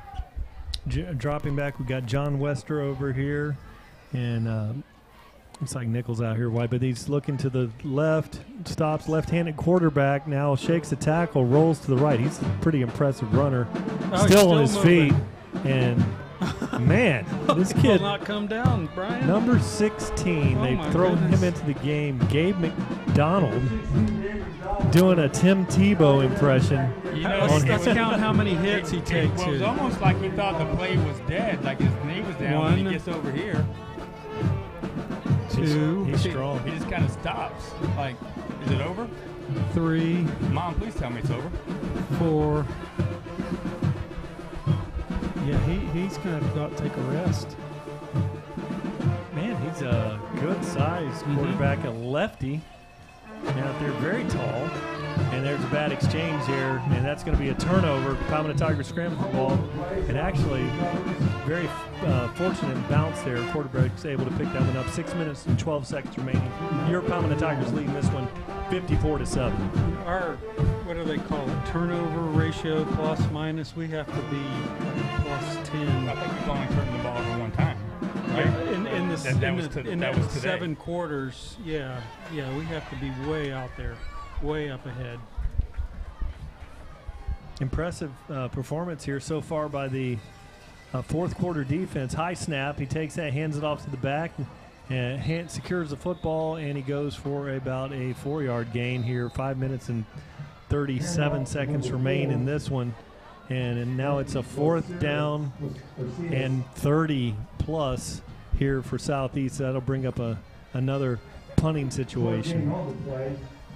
And going back to receive the kick is going to be Lazavian Walker, right? No, let's see. He's back there blocking. Now we got Logan Pisano that's going to receive the Pisano. Well, we'll see what happens with their punt team, because it's been an experience all night for them. And Pisano's a fine returner, and the coaches are rewarding him for all the hard work and practice. The punt's blocked, and it's going to be get away from it. Let him down there. So. Take it on the 14. Take it on the 14-yard line. 4 minutes and 48 seconds. Come on, Pisano. Let's put 7 more on the board here. Don't want to run up the score, but I like to see a young man like Pisano. Well, you know, when you're playing on a 25-yard field all night. We haven't talked about this, but, you know, with this new playoff structure, guys, you don't really know what Southeast is going to do down the road here. So to have a significant win against a team that could, you know, I don't know if they added the how bad you beat them as long as you beat them. We don't have like a point ratio like Steve Spurrier used to lay on back in the day. We don't have any of that. They were not a playoff with their forfeits. I don't think they're counted as a playoff team. So we're not benefiting from last year. Okay. It's based off of last year. Yeah, because those were because it rolls another year forward. Even if they're you play a playoff team that's 4 classes below you, you still get credit so we don't for get it. We don't get any points because they forfeited all those games, right? Yeah, because of the ineligible player. Yeah, I don't know. I couldn't remember. I don't think they made the playoffs. I can't Ken remember. Burton Jr. pulls out the abacus and the Rubik's Cube and starts solving the riddles. It's incredible.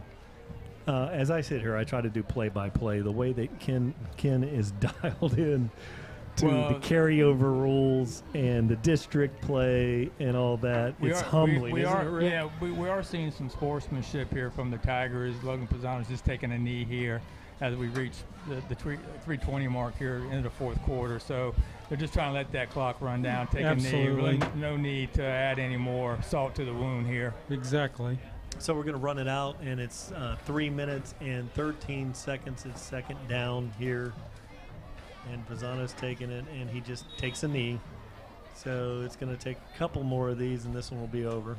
Back in the day when Coach Bomar was coaching, they would get in situations like this, and maybe even against Southeast. But as soon as Southeast would have punted the ball, they would have turned right around on first down and punted it back to them. Wow. Many years ago. That was back in the 50s and 60s. That's pretty cool.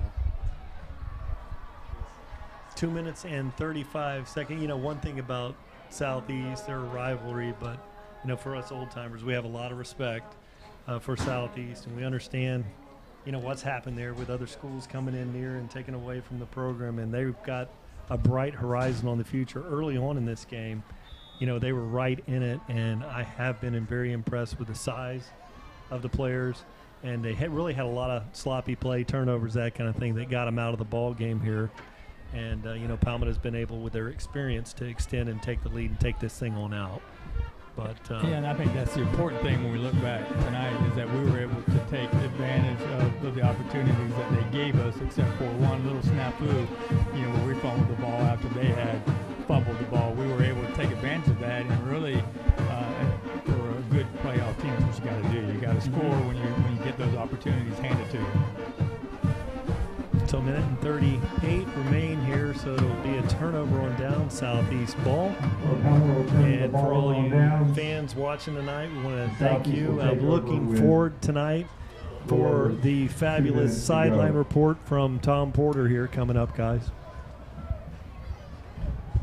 We're just glad to have Tom back. He was on a very exciting gator hunt last week.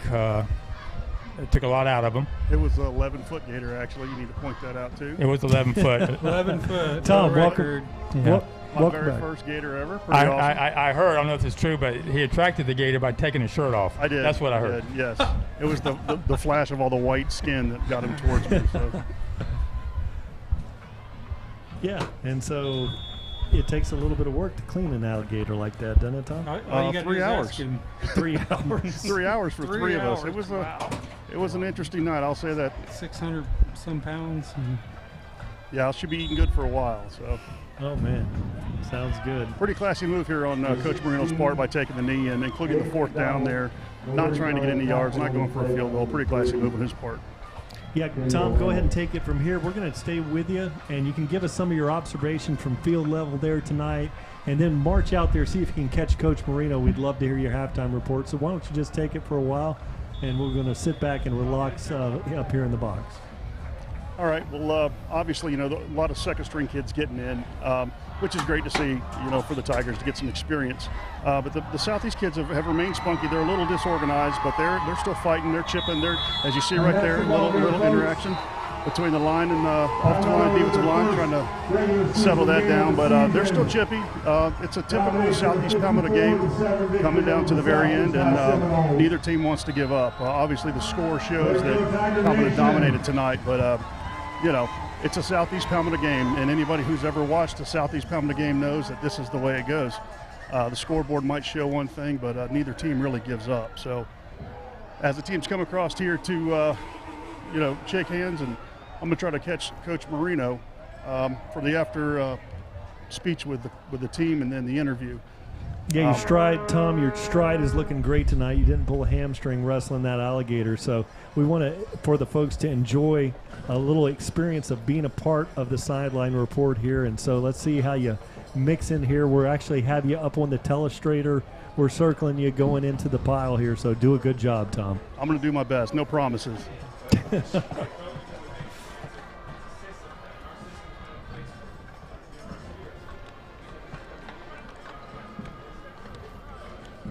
As chippy as this game was, it looks like everybody's having some good sportsmanship out here, and a lot of these kids know each other. They played in different levels, and some of them have lived in the same areas, and a lot of coaches, and my buddy Vince right here. What's up, man?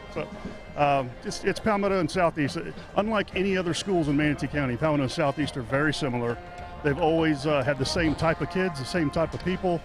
I've always associated with Southeast pretty well. They're pretty much similar to a Palmetto style offense, defense, and just overall the people who attend these schools. And I've always enjoyed that. Some of the other schools we can't really relate with like that, but I'm trying to find Coach Marino here, and he is a large man, and I cannot find him. He has disappeared. So okay, let's see if we can pick him up here for you, Tom. There Scanning the field. You got him? Finding him. Well, we know he's going to go over there and salute the band and the fans, and that's our catching down there over. Yes, on the that's our ritual here. After every game, win or lose, we go and hey, salute the fans. This is coming a lot on of this fun. side This tonight. is almost like having a GoPro on a kayak or something. We're doing the Tom Porter Find report Tom here. Porter's on the field. I would say you could call that the Gator Cam, but I'm a Seminole fan, so that's not going to work. The Gator Killer, Tom Porter.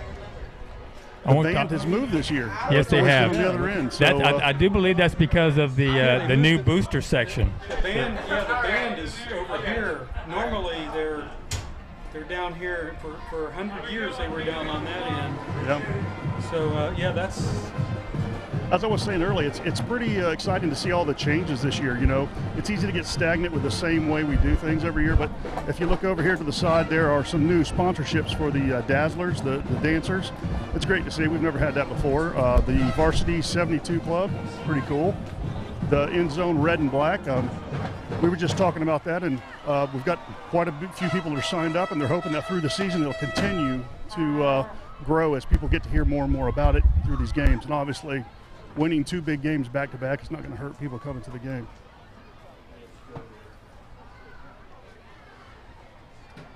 You know, we need a drone over this section right here. They need the drone cam. Interesting looks from the drone cam tonight.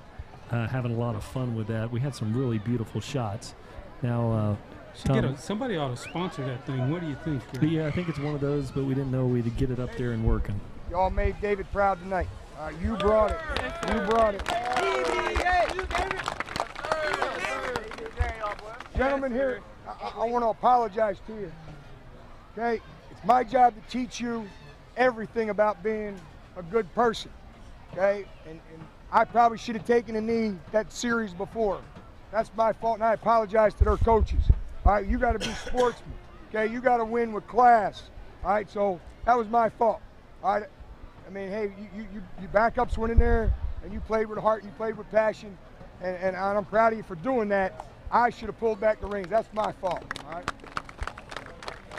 Hey, we gotta go. All right, we gotta go. This is one. All right, every game we talk about it. All right, we're gonna honor David. We're gonna win every game. Period. All right, we gotta get ready. Next week's gonna be another heavyweight fight. All right, next week we gotta go into Hawkins Stadium, and we better be ready. All right, tomorrow 8:30. Let's go. Bring it up. Hey, I got it. Hey, fail on 3. 1, 2, 3. Hey, Tiger fans, here with Coach Marino. Coach, obviously a dominating win, offense, defense, special teams. What do you take away from this win that you can improve on this week for the upcoming game against Manatee? Well, you know, again, a backyard brawl, a rivalry game. You know, those kids came in hungry, ready to play, and it was that right from the beginning. You know what I mean? There was some turnovers back and forth. That just goes to show you the emotion that was involved in this game. And our kids weathered that first couple rounds, you know, of that emotion. So I was proud of that. We just got to be smarter. If we're going to be a championship football team, and that's our goal, we got to play smarter. You know, I mean, we can't self-inflict those penalties and dumb penalties. So we're going to keep getting better. We're going to keep coaching them up and teaching them how to be champions and how champions play. But yeah, like I said, it was a good win for a rivalry game. You were saying you guys won this one for David. You're going to win the rest of the games for David. Can you explain that? David's the best teammate you could ever imagine, and it just was heartbreaking for us and for the team, and you know, to suffer that kind of disappointment on a Wednesday, and the way they rallied back from that and came out today focused and ready to play. You know, I'm proud of that, and the effort and the passion you saw that was there. We just got to be a little smarter. I noticed the offensive line. We always have a pretty big, pretty aggressive offensive line, but those guys were really very aggressive tonight. They were finishing blocks 10 yards down the field. They really stood out to me as an impressive group. What can you say about the way they've worked together and the aggressiveness of that unit? Well, we knew going in that the offense was going to be the strength of our team, and so you know that's a given. Defensively is where I'm most proud because of the way they're developing every day, every play, every rep is just, you could just see the growth, and the guys are getting more and more comfortable within our schemes. So that's where I'm most proud and excited about, is the way our defense is coming along. And you know, we're gonna have another tough test. I mean, Manatee's loaded with weapons next week, and it's gonna be a challenge for our defense. And you know, they got to be ready. All right, Coach. Great game. Hey, June was saying something about you.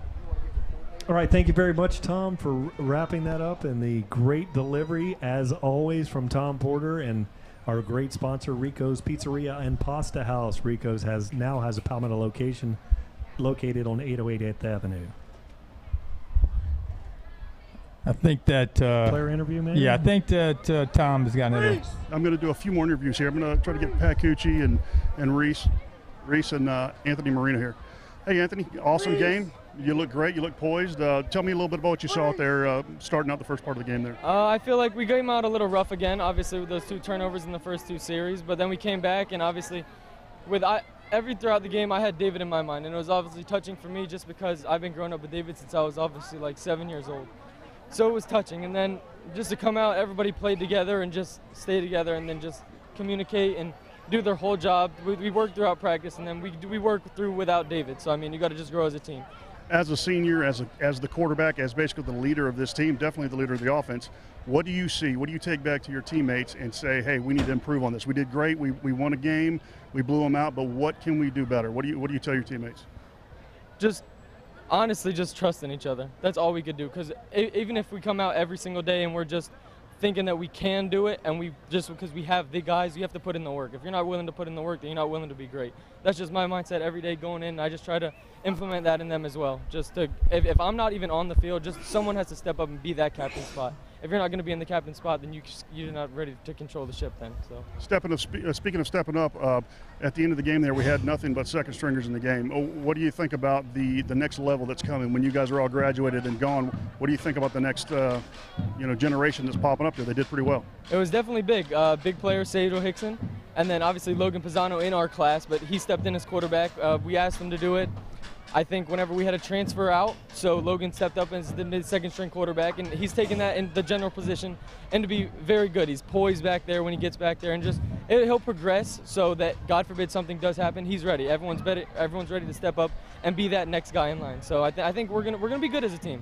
Those guys next year, they're ready. They're gonna step up, and regardless of what season we have this year, we're gonna be ready each and every year. So awesome, good game. How you doing, young man? Good. Tell me a little bit about the game tonight. Had a high intensity. We did good. Came out. We came physical off the ball, and we just did our job.